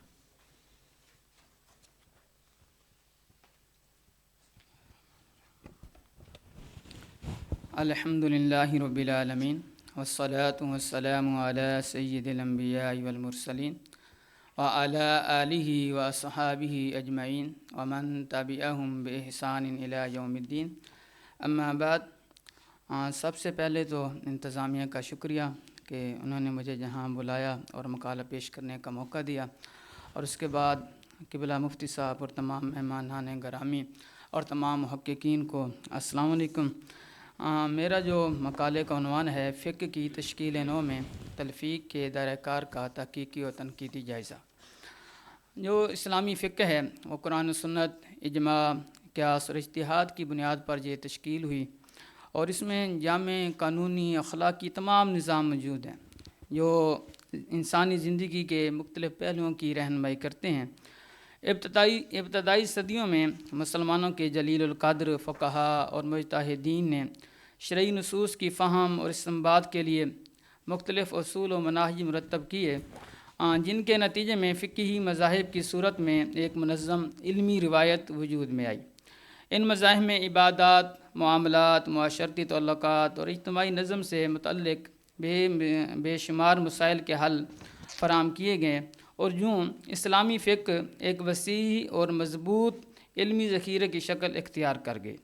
تاہم فقہی مذاہب کے درمیان بعض مسائل میں اختلاف پایا جاتا ہے، تاہم ان سب کا جو بنیادی مقصد تھا وہ شریعت اسلامی کے احکام کو بہتر انداز میں سمجھنا اور عملی زندگی میں نافذ کرنا۔ اور تاریخی طور پر اس کا یہ فائدہ ہوا کہ عام مسلمان کے لیے یہ آسان ہو گیا کہ وہ کسی معتبر مکتب کی رہنمائی میں اپنی عبادات اور اپنے معاملات کو منظم کر سکے۔ تو اس طرز عمل نے معاشرے میں فقہی نظم و نبض کو برقرار رکھنے میں اہم کردار ادا کیا، اور مختلف آراء کے انتشار سے بھی بڑی حد تک حفاظت کی ہے۔ جیسے جیسے زمانہ گزرتا گیا تو مسائل بھی نئے آتے گئے، اور جیسا کہ آج کل ہے کہ معاشی، طبی، سائنسی، سماجی میدانوں میں ہونے والی غیر معمولی ترقی نے ایسے پیچیدہ مسائل کو جنم دیا ہے جن کا براہ راست فقہی متون میں ذکر موجود نہیں ہے۔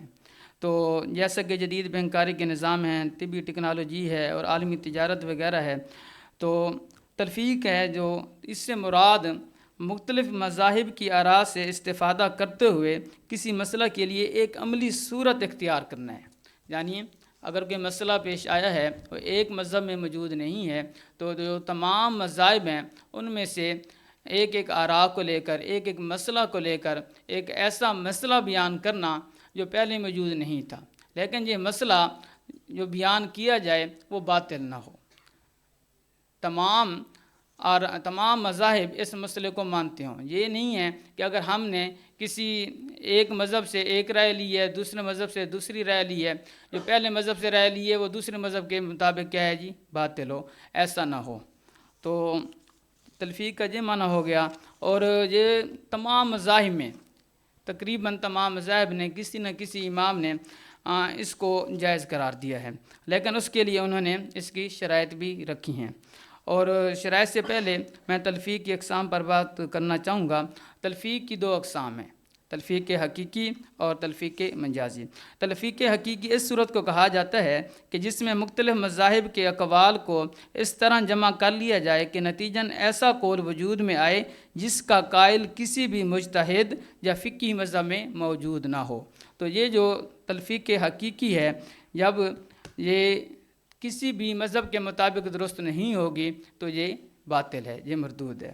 اور دوسری ہے جی تلفیق مجازی، یا اس کو حکمی بھی کہا جاتا ہے، کہ اس میں بظاہر مختلف مذاہب کے اقوال پر عمل کیا جاتا ہے، مگر در حقیقت وہ ایسی صورت نہیں ہوتی جس سے خرق اجماع لازم آئے یا کسی نئے قول کی ایجاد ہو، تو اس لیے یہ جائز ہوتی ہے۔ مثال کے طور پر اگر کسی شخص نے وضو کے مسئلے میں امام شافعی کی پیروی کی اور نماز حنفیوں والی پڑھی، احناف کے نزدیک والی نماز پڑھی، تو یہ تلفیق جائز ہے۔ اگر دوسری ہم تلفیق کی مثال دیں تلفیق حقیقی کی، کہ اگر کسی نے اکراہ کی حالت میں اپنی بیوی کو طلاق دے دی اور مسئلہ پوچھا احناف میں سے کسی سے، تو اس نے کہا کہ اگر تم اپنی اس بیوی کے بیان سے شادی کرنا چاہتے ہو تو کر لو، اس نے اس سے بھی نکاح کر لیا۔ پھر وہ کسی کے مسئلہ پوچھا اس نے شافعی مذہب سے، تو انہوں نے کہا کہ تمہاری پہلی بیوی بھی تمہارے نکاح میں موجود ہے، کیونکہ تم نے اکراہ کی حالت میں اس کو طلاق دی تھی، اور اکراہ کی حالت میں طلاق نہیں ہوتی، تو یہ صورت کیا ہے جی تلفیق حقیقی کی یہ باطل ہے۔ اور جو شرائط ہیں یہ ہے کہ یہ تلفیق کی جائے نصوص کے خلاف نہ ہو، اور اگر کسی قاضی وقت نے کوئی فتویٰ دیا ہوا ہے تو اس کے بھی خلاف نہ ہو، اور یہ اجماع کے بھی خلاف نہ ہو۔ اور اس کا دائرہ کار بہت وسیع ہے۔ اگر ہم عبادات میں دیکھتے ہیں تو عبادات یہ نصوص سے ثابت ہوتی ہیں، تو اس میں اس کا دائرہ کار نہیں آتا زیادہ تر، لیکن معاملات میں اگر دیکھیں، جیسے کہ سماجی قوانین دیکھیں، معاشیات دیکھیں اور نکاح کے معاملات دیکھیں، جیسے کہ مجموعہ قوانین اسلام اس کی تشکیل کا عمل ہوا، تو اس میں بنیادی طور پر جو فقہ لی گئی وہ حنفی لی گئی، لیکن بعض مخصوص مسائل میں دیگر فقہی مکاتب سے بھی استفادہ کیا گیا، جیسا کہ مفقود الخبر یعنی ایسا شور جو کہ طویل عرصے سے لاپتہ ہو، تو اس مسئلے میں امام مالک کی رائے کو لیا گیا ہے۔ اور نتائج یہی ہیں، خلاصہ بھی یہی ہے کہ تلفیق نہ تو مطلق طور پر ممنوع ہے اور نہ ہی اسے مکمل آزادی کے ساتھ اختیار کیا جا سکتا ہے۔ اس کا جواز مخصوص فقہی اصولوں، شرائط اور مقاصد شریعت کی رعایت کے ساتھ وابستہ ہے۔ اگر تلفیق کو علمی دیانت، مقاصد شریعت اور اجتماعی اتحاد کے اصولوں کے تحت استعمال کیا جائے تو یہ جدید مسائل کے حل میں ایک مفید علمی ذریعہ ثابت ہو سکتی ہے۔ تاہم اگر اسے اپنی سہولت کے لیے اور یا خواہشات کی پیروی کرنے کے لیے استعمال کیا جائے تو یہ فقہی نظم اور شریعت کے بنیادی مقاصد کے منافی ہو سکتی ہے۔ اس لیے ضروری ہے کہ معاصر فقہی مباحث میں تلفیق کو اعتدال، احتیاط اور علمی ذمہ داری کے ساتھ بروئے کار لایا جائے۔ وآخر دعوانا ان الحمد للہ رب العالمین۔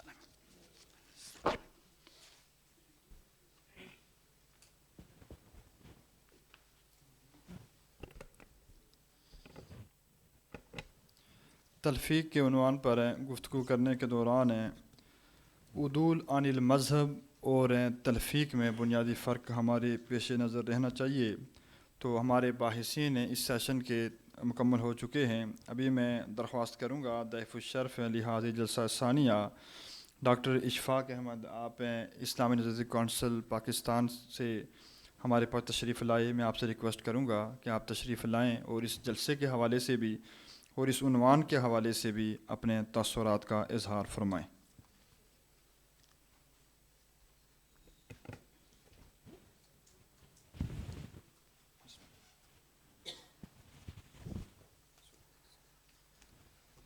ہمارے پاس اس سیشن کے دوران آنریبل اینڈ رسپیکٹفل ڈاکٹر محمد صلاح الدین صاحب تشریف لائے۔ آپ پرنسپل ہیں القاسم ڈگری کالج کے۔ میں آپ کو انتظامیہ کی طرف سے اپنی طرف سے ویلکم کرتا ہوں۔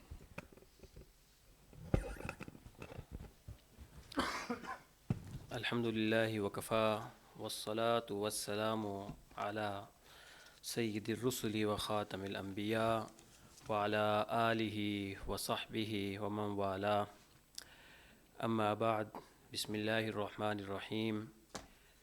انتہائی واجب الاحترام صدر جلسہ جناب مفتی شیر محمد خان صاحب، جناب ڈاکٹر ابو الحسن شاہ صاحب الازہری اور دیگر اہل علم، آپ حضرات کے سامنے یہاں کھڑے ہو کے مجھے اپنی کم مائگی کا بہت احساس ہے۔ یہاں پہ اس سیشن کا آخری مقرر ہونے کے ناطے مجھے یہ سہولت حاصل ہے، قدرتی طور پہ حاصل ہو گئی ہے کہ مجھے یہ معلوم ہے کہ میں نے کیا نہیں کہنا۔ آپ اساتذین علم نے تلفیق اور تقلید کے موضوع پہ بہت جامع گفتگو کی ہے، کئی اہم اور نئی باتیں سننے اور سیکھنے کا موقع ملا۔ میں چاہوں گا کہ تلفیق کے موضوع پہ کچھ دلچسپ باتیں آپ حضرات کے سامنے رکھوں۔ ایک طویل سیشن کے بعد آپ تھک بھی چکے ہوں گے۔ میں نے کچھ پوائنٹس لکھے تھے کہ چلیں اگر مجھے گفتگو کا موقع ملا تو یہ باتیں ذکر کروں گا، تو ان میں سے کچھ باتیں میں آپ کے سامنے رکھوں گا جو کہ اس سیشن میں زیر بحث نہیں آ سکیں۔ جناب علامہ احسان منیر صاحب نے مجھے یہ بھی حکم دیا ہے کہ میں تاثرات کا اظہار کروں، تو تاثرات تو میرے یہ ہیں کہ ماشاءاللہ تمام شرکاء نے بہت اچھی گفتگو کی ہے اور بہت جامع گفتگو ہے۔ کچھ باتیں جو میں نے عرض کرنی ہیں وہ ایک تو ہے تلفیق کی تاریخ کے حوالے سے، یعنی تلفیق کا نقطہ نظر ہماری فقہی تراث میں کب سامنے آیا، یا کسی مخصوص مذہب کی جو لازمی تقلید ہے، یہ خیالات کس دور میں سامنے آئے۔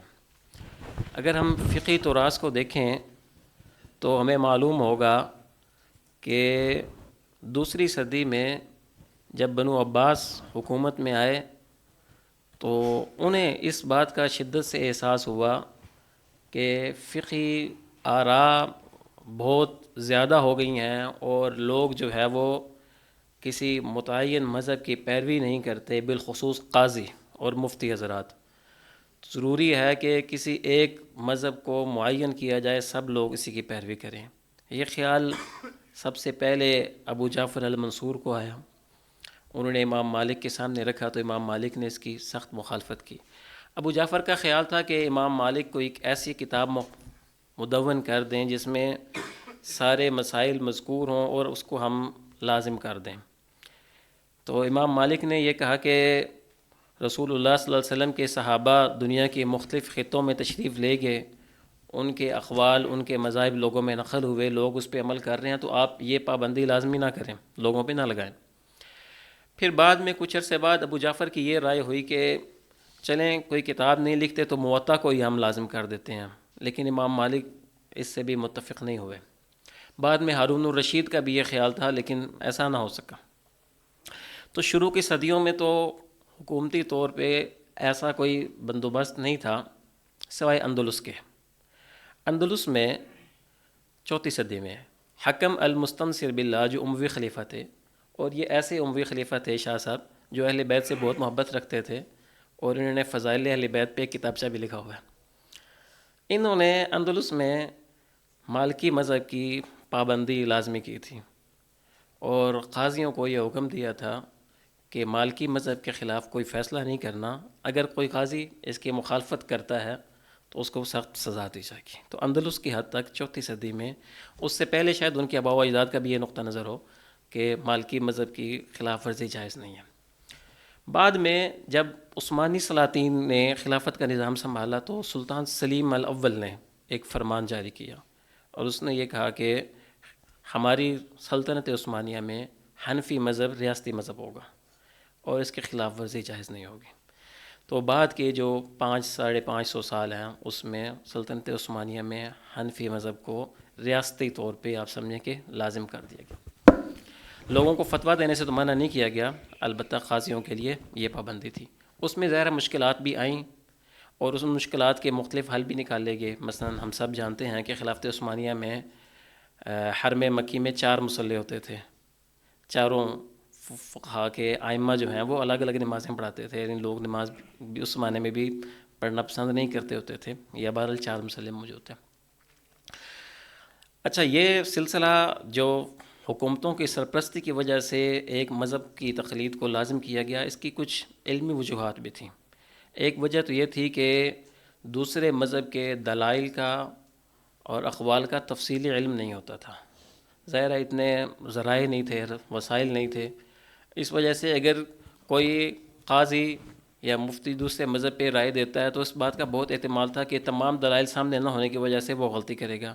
پھر آبادی کم ہوتی تھی تو فتنے کا بھی خطرہ ہوتا تھا. تو یہ ایک طرح کا ایک انتظامی معاملہ تھا. لیکن علمی طور پہ فقہائے کرام نے جہاں بھی ضرورت محسوس کی وہ اپنے طور پہ یعنی خروج عن المذہب کرتے رہے.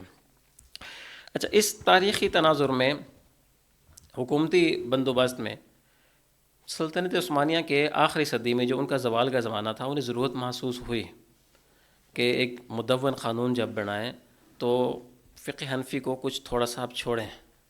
پہلے مرحلے پہ مجلۃ الاحکام العدلیہ کے لیے جو فقہا کی ایک کمیٹی تشکیل دی گئی، اس میں بڑے نامور لوگ تھے. علامہ ابن عابدین شامی کے دادا بھی اس میں تھے، بڑے لوگ تھے.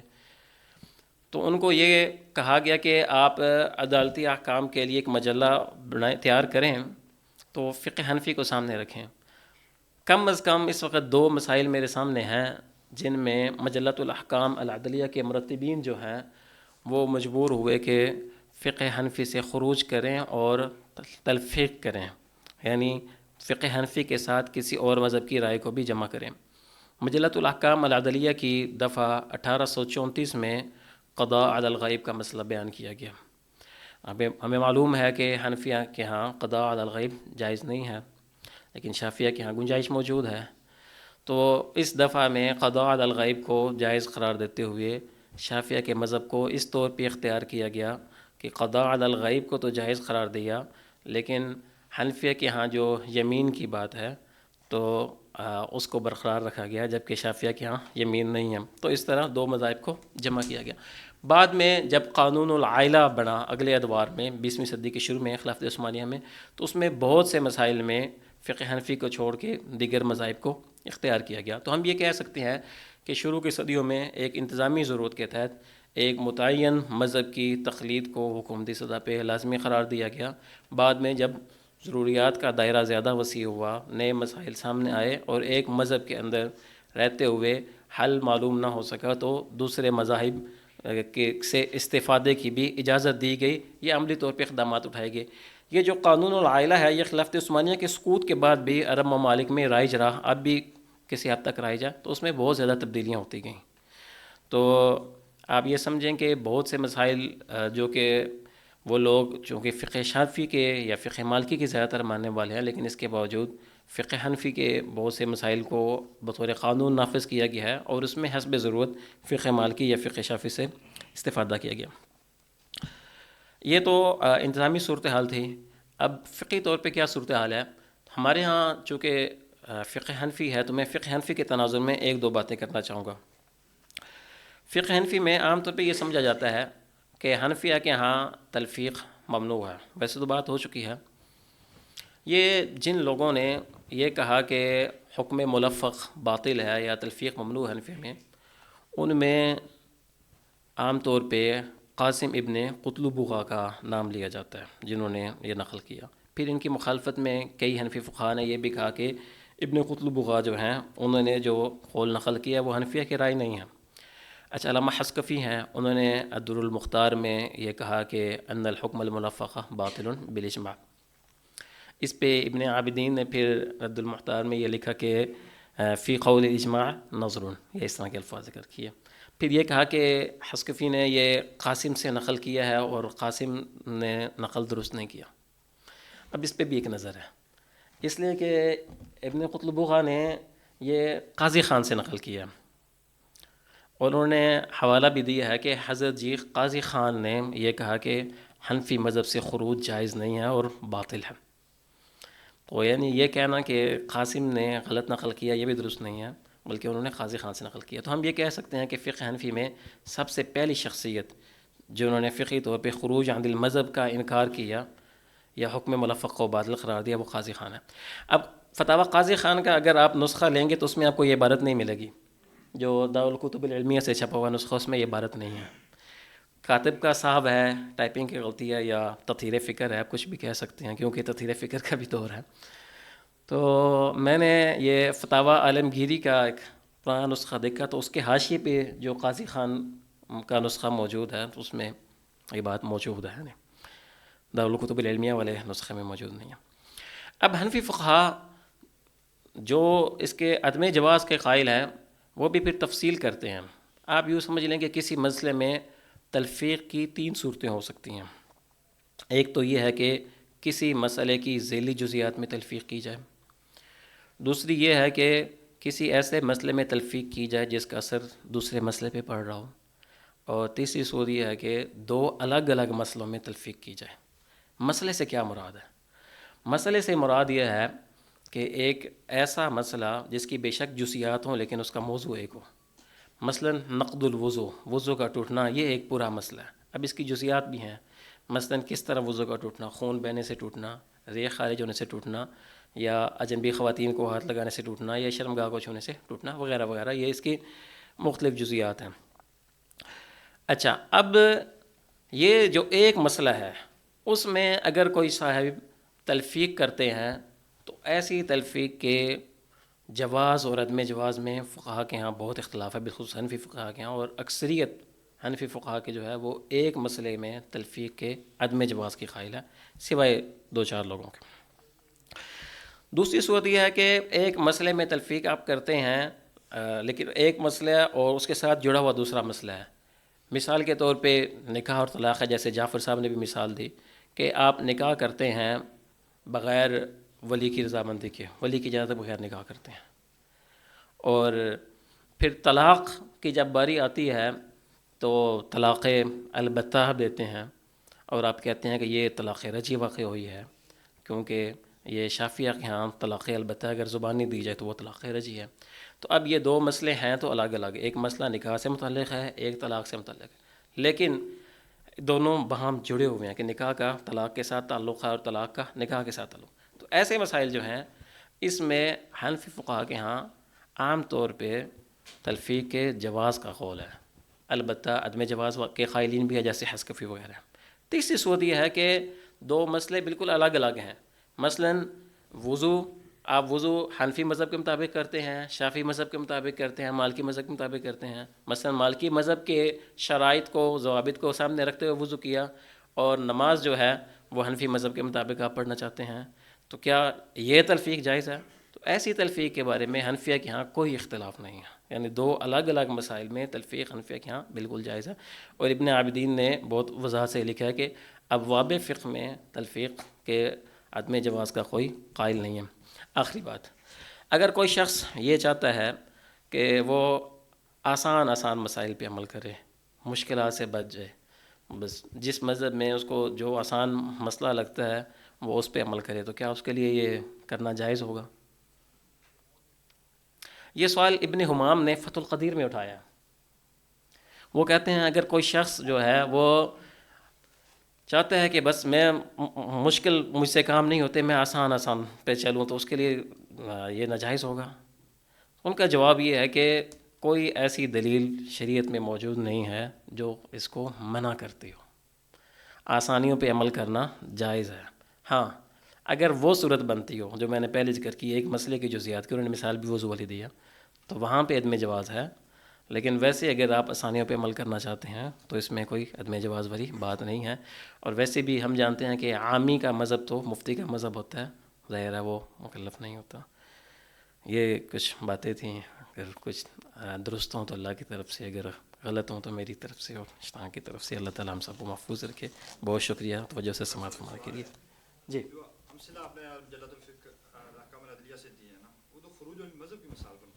نہیں، میں نے تلفیق کی مثال دی، شاید آپ توجہ نہیں فرما رہے تھے۔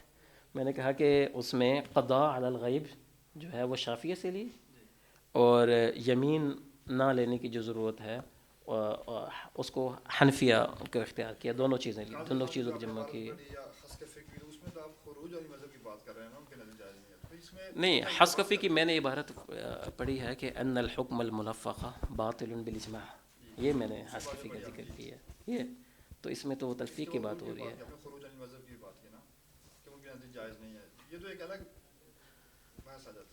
نہیں، میں یہ کہہ رہا ہوں کہ جب آپ یہ کہتے ہیں نا کہ خروج عن المذہب یا مذہب معین کی پابندی، وہاں پہ میں نے یہ بات کی کہ خروج سے متعلق جو سب سے پہلی بات ہمیں ملتی ہے وہ قاضی خان سے ملتی ہے، ٹھیک ہے؟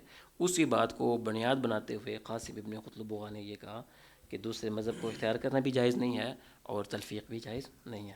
پھر تلفیق کی جیسے کہ میں نے ذکر کیا 3 صورتیں بن جاتی ہیں نا، ایک یہ ہے کہ آپ ایک ہی مسئلے کی جزیات میں تلفیق کرتے ہیں، ٹھیک ہے، دوسری یہ ہے کہ آپ مختلف میں کرتے ہیں، تو وہ بھی تلفیق کی صورت ہے، یعنی آپ ایک مسئلے میں خروج عن المذہب کر رہے ہیں، ایک میں نہیں کر رہے، تو وہ ابواب فقہ میں تلفیق ہو جاتی ہے، ٹھیک ہے۔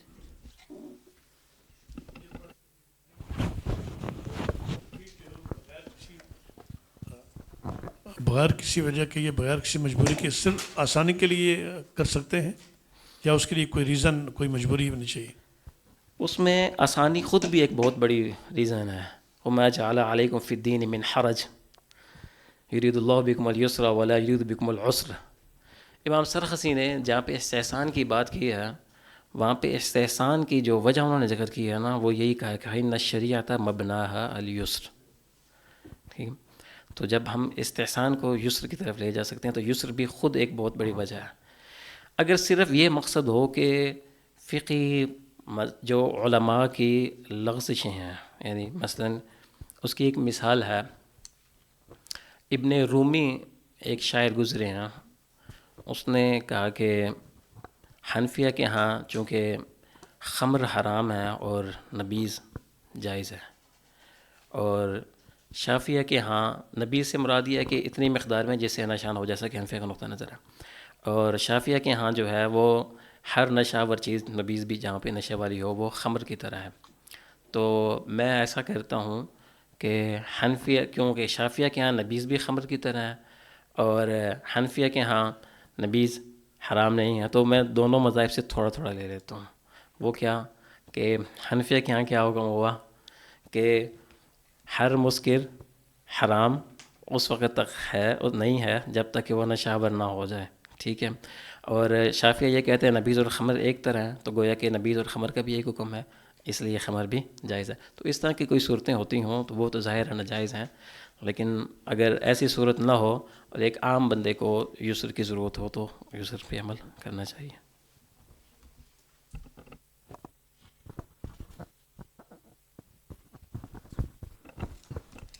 جزاکم اللہ خیر. ڈاکٹر صاحب ہیں، ڈاکٹر صاحب نے بہت علمی گفتگو فرمائی. آپ نے تلفیق کے عنوان پر تحقیق کر رکھی ہے اور آپ نے ہائی ٹیک یونیورسٹی ٹیکسا اسلام آباد سے PhD کی ہے، اور استاد محترم ڈاکٹر رب نواز صاحب کے توسل سے ہم نے آپ سے رابطہ کیا.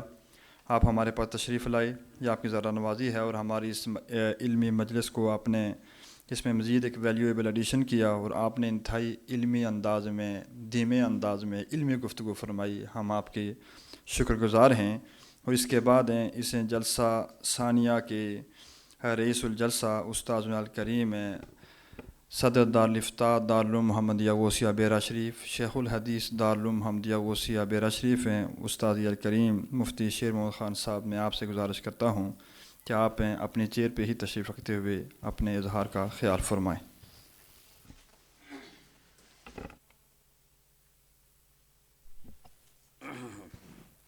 نحمده ونصلي ونسلم على رسوله الكريم. اما بعد فاعوذ بالله من الشيطان الرجيم. بسم الله الرحمن الرحيم. فاعتبروا يا اولي الابصار. صدق الله مولانا العظيم وصدق رسوله النبي الأمي الكريم ونحن على ذلك لمن الشاهدين والشاكرين والحمد لله رب العالمين. صدر بزم جناب ہمارے شیخ محترم مفسر قرآن حضرت ضیاء الامت جسٹس پیر محمد کرم شاہ صاحب کے لخت جگر عکس جمال کرم جناب ڈاکٹر ابوالحسن محمد شاہ صاحب زیدہ مجدوہ، جملہ مہمانان گرامی قدر، سب سے پہلے تو میں مبارکباد پیش کرتا ہوں جناب پیر طریقت رہبر شریعت خلیفہ حاجی محمد شریف نقشبندی صاحب اور ان کے صاحبزادگان جناب حضرت علامہ عزیز القدر محمد عاصم شریف صاحب اور حضرت علامہ جناب محترم ثاقب شریف صاحب باعث دکتورہ، اور ان کے معاون خصوصی عزیز القدر جناب مولانا محمد احسان منیر صاحب. جملہ انتظامیہ کو یہ دعا کہ اللہ رب العزت دن دگنی رات چوگنی ترقی عطا فرمائے اور اس قسم کی عظیم محافل منعقد کرنے کی ہمیشہ توفیق مرحمت فرمائے رکھے. اس قسم کی محافل بہت کم جگہوں پہ انعقاد پذیر ہوتی ہیں، تو پچھلے سال بھی عرف کی بحث کے تحت یہاں بہت سارے دکاترہ تشریف لائے، علماء تشریف لائے اور بڑے اچھے انداز میں گفتگو ہوئی. یہ اجتہاد و تقلید کا موضوع بھی اسی حوالے سے ہے، تو اکثر یہ عزیز مشاورت میں رہتے ہیں. تو اس ناچیز کی بھی یہی خواہش ہے، تمنا ہے کہ وقت کروٹیں بدل رہا ہے، نو آمدہ درپیش مسائل روز بروز بڑھتے چلے جا رہے ہیں، تو ان کے حل کے لیے کوئی نہ کوئی راہ نکالی جائے. تو زیادہ تفصیل میں نہیں جانا چاہتا. بنیادی طور پر یہ سوال کہ قرآن و حدیث کے ہوتے ہوئے اجتہاد و قیاس کی کیا ضرورت ہے، ایک لمبی چوڑی بحث ہے.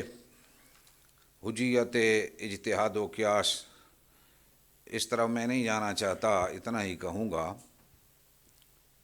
کہ ہماری بنیاد قرآن و حدیث ہے۔ صرف بات اتنی ہے کہ ایک مقلد یہ دیکھتا ہے کہ قرآن و حدیث کی صحیح تعبیر کس امام نے کی ہے، تو جس کی تعبیر اسے زیادہ پسند آئی اس کو اس نے اختیار کیا۔ پھر علماء کی بہت ساری قسمیں ہیں، تو جتنا کسی میں علم وافر تھا اس نے اپنے علم کی بنیاد پہ علماء کرام اور مجتہدین اور ان کی تعبیرات کا مطالعہ کرنے کے بعد کسی نہ کسی امام کی پیروی اختیار کی اور اس سے صحیح سمجھا۔ تقریباً جو انکار کرتے ہیں اجتہاد و تقلید کا وہ بھی کسی نہ کسی مفسر، کسی نہ کسی محدث، کسی نہ کسی امام اس کی وہ تقلید کرتے ہیں کہ اس کی تعبیرات و تشریحات ان کو اختیار کرتے ہیں، تبھی تو وہ مفہوم کلیئر ہوتا ہے۔ اس سلسلے میں میں اپنے عزیز طلباء سے اتنی بات کہتا رہتا ہوں کہ لمبی چوڑی بحث پہ پڑھنے کی بجائے تقریباً 100 مسئلے ایسے اکٹھے کر لیے جائیں کہ جو کتب اصول اور کتب فقہ میں موجود ہیں، جہاں مجتہدین نے اجتہاد سے کام لیا اور وہاں انہیں کوئی شرعی دلیل قرآن اور حدیث سے نہ مل سکی تو انہوں نے اجتہاد کیا، قیاس کیا۔ تو ان مسائل کو اکٹھا کر کے اگر اس کے اوپر ڈسکشن ہو جائے تو شاید جو انکار کرنے والے ہیں وہ بھی مجبور ہو جائیں کہ سوائے اجتہاد کے، سوائے قیاس کے کام نہیں چل سکتا، کہ جب مجتہدین کو وہاں شرعی دلیل نہیں مل سکی تو آج کا انسان کہاں سے وہ دلیل لا سکتا ہے، تو مجبور ہوگا۔ بہرحال ایک بات یہ ہے کہ قرآن و حدیث کے اندر علت کا تلاش کرنا اور پھر اس کا حکم بیان کرنا یہ ایک مجتہد مطلق اس کا کام ہے، یہ ہر کسی کا کام نہیں۔ اور اس کے بعد پھر مجتہد فی المذہب کا مقام آتا ہے، جو قواعد اور اصول تو مجتہد مطلق اپنے استاذ کے یا اپنے متبوع کے اختیار کرتے ہیں، لیکن جزیات میں بعض اوقات اختلاف بھی کر جاتے ہیں، تو وہ اصولوں اور ضابطوں کی پابندی اکثری طور پہ کرتے ہیں۔ اب یہاں ایک بات جو عام طور پہ پیش کی جاتی ہے کہ مجتہد وہ ہو سکتا ہے جو سارے قرآن، احادیث، لغت کی کتابیں، سارے اقوال، ساری تعبیرات و تشریحات احادیث سب کا عالم ہوگا تو وہ ہی اجتہاد کر سکے گا۔ اس بارے میں ہمارے مربی و محسن مفسر قرآن حضرت ضیاء الامت جسٹس پیر محمد کرم شاہ صاحب الازہری رحمۃ اللہ تعالی علیہ، آپ ہمیں یہی پڑھایا کرتے تھے اور اس کے دلائل بھی موجود ہیں میرے پاس، کہ جو مسئلہ درپیش ہے اس مسئلے کے بارے میں قرآن، حدیث اور ان میں بھی آیات احکام اور آیات حدیث اس سے واقفیت ہونی چاہیے، اور ان کو سمجھنے کے لیے جتنی لغت کی ضرورت ہے اس سے متعلقہ علماء کے اقوال جب ایک آدمی کلیکٹ کر لیتا ہے تو پھر اس میں گویا ایک ملکہ پیدا ہو جاتا ہے کہ وہ اس درپیش مسئلے کا کوئی نہ کوئی جواب مخلوق خدا کے سامنے پیش کر سکے۔ یہ وہ بات ہے کہ جس کے بارے میں علامہ شامی نے بھی اور یہاں صاحب بحر الرائق نے بھی اور دیگر علماء نے بھی اپنے اپنے اقوال پیش کیے۔ میں انتہائی اختصار کے ساتھ کہتا ہوں کہ اما المجتہد فی حکم دون حکم فعلیہ معرفت ما یتعلق بذلک الحکم، مثلا کالاجتہاد فی حکم متعلق بالصلاۃ لا یتوقف علی معرفت جمیع ما یتعلق بالنکاح۔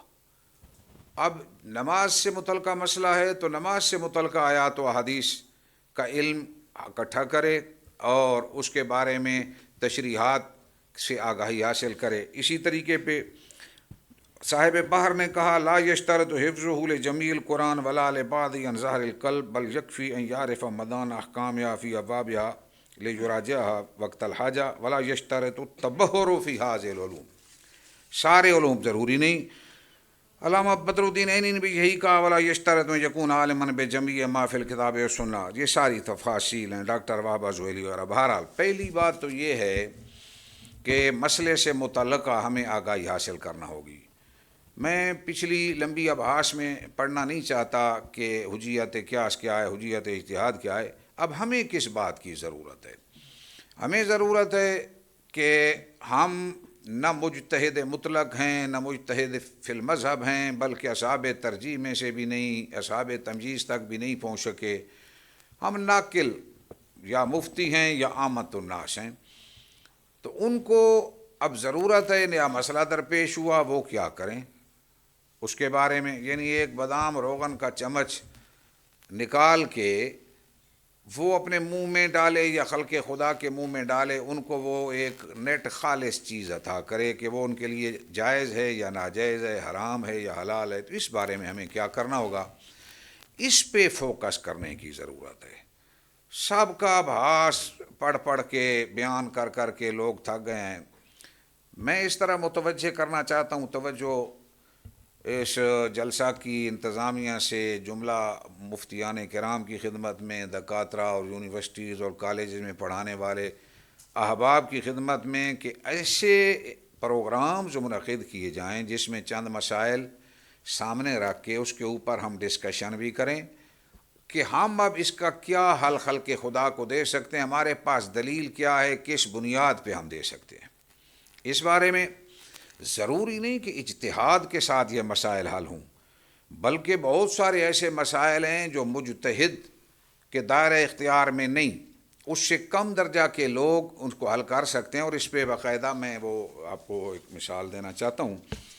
وہ یہ ہے کہ بہت سارے ایسی صورتیں ہیں جن میں ہم لوگ عوام الناس کے سامنے یہ حقائق پیش کر سکتے ہیں. مثلا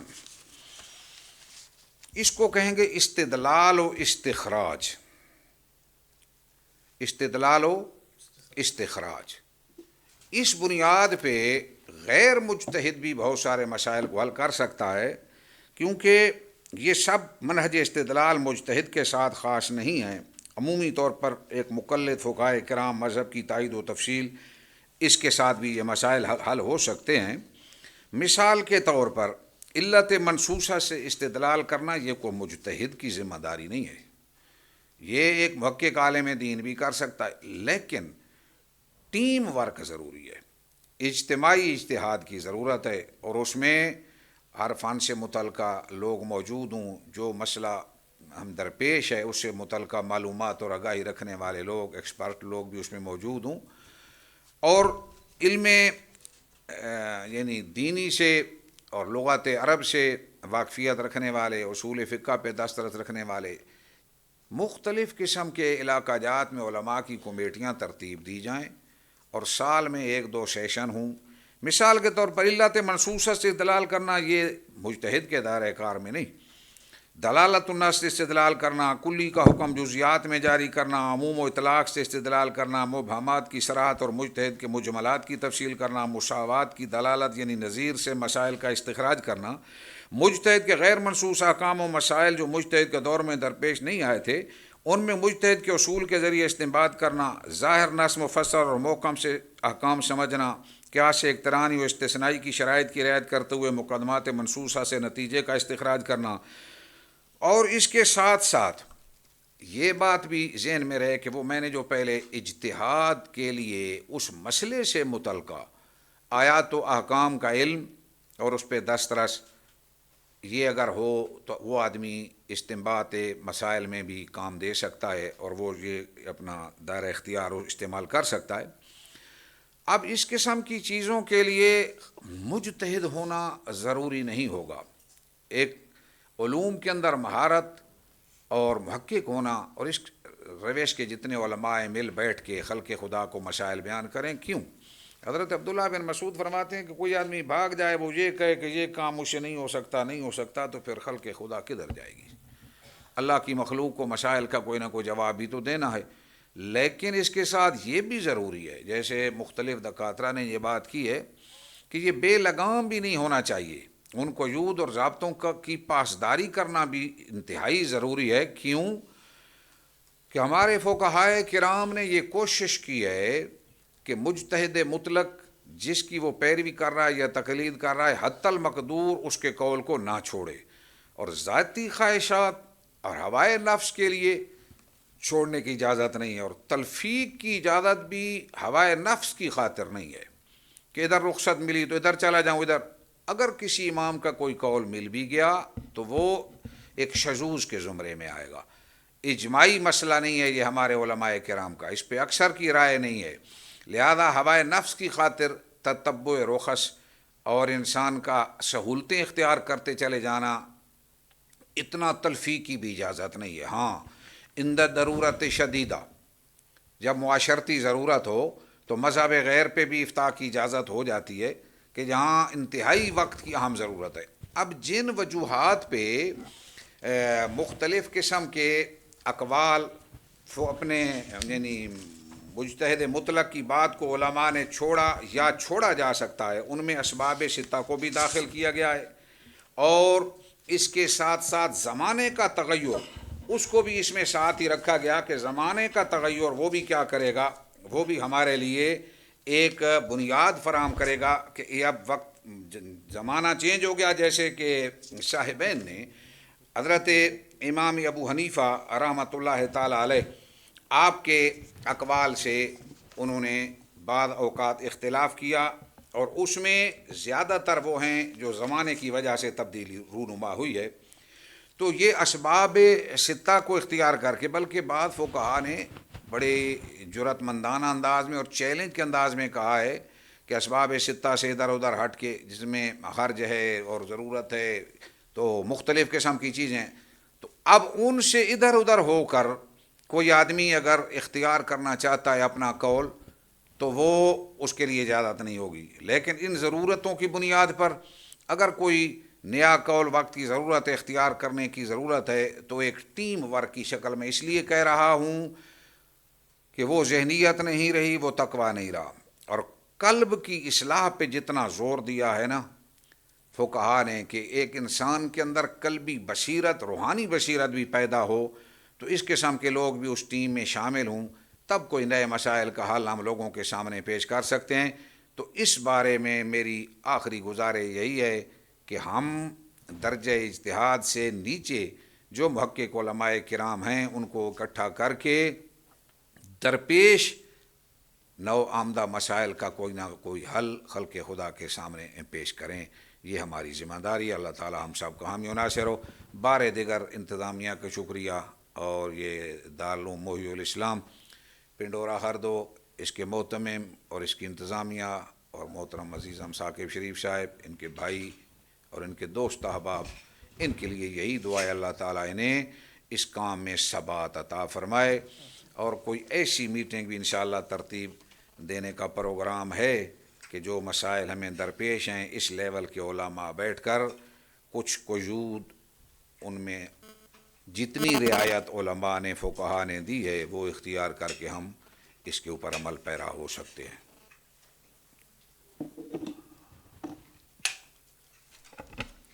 جزاکم اللہ خیر، احسن الجزا.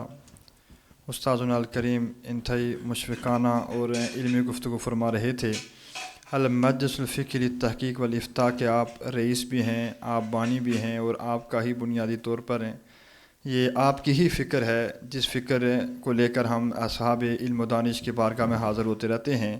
اس کا بنیادی تصور اور بنیادی اس کا جو آئیڈیا ہے وہ استاد محترم اور استاد مکرم کا ہی ہے، اور آپ کی ہی زیر نگرانی جتنے بھی مجالس اس سے پہلے منعقد ہوئیں اور آئندہ ہوں گی انشاءاللہ العزیز ہیں وہ آپ ہی کی زیر نگرانی ہوں گی. اور ہم سب لوگ آپ کے ہی علمی دسترخوان کے ہوشہ چین ہیں.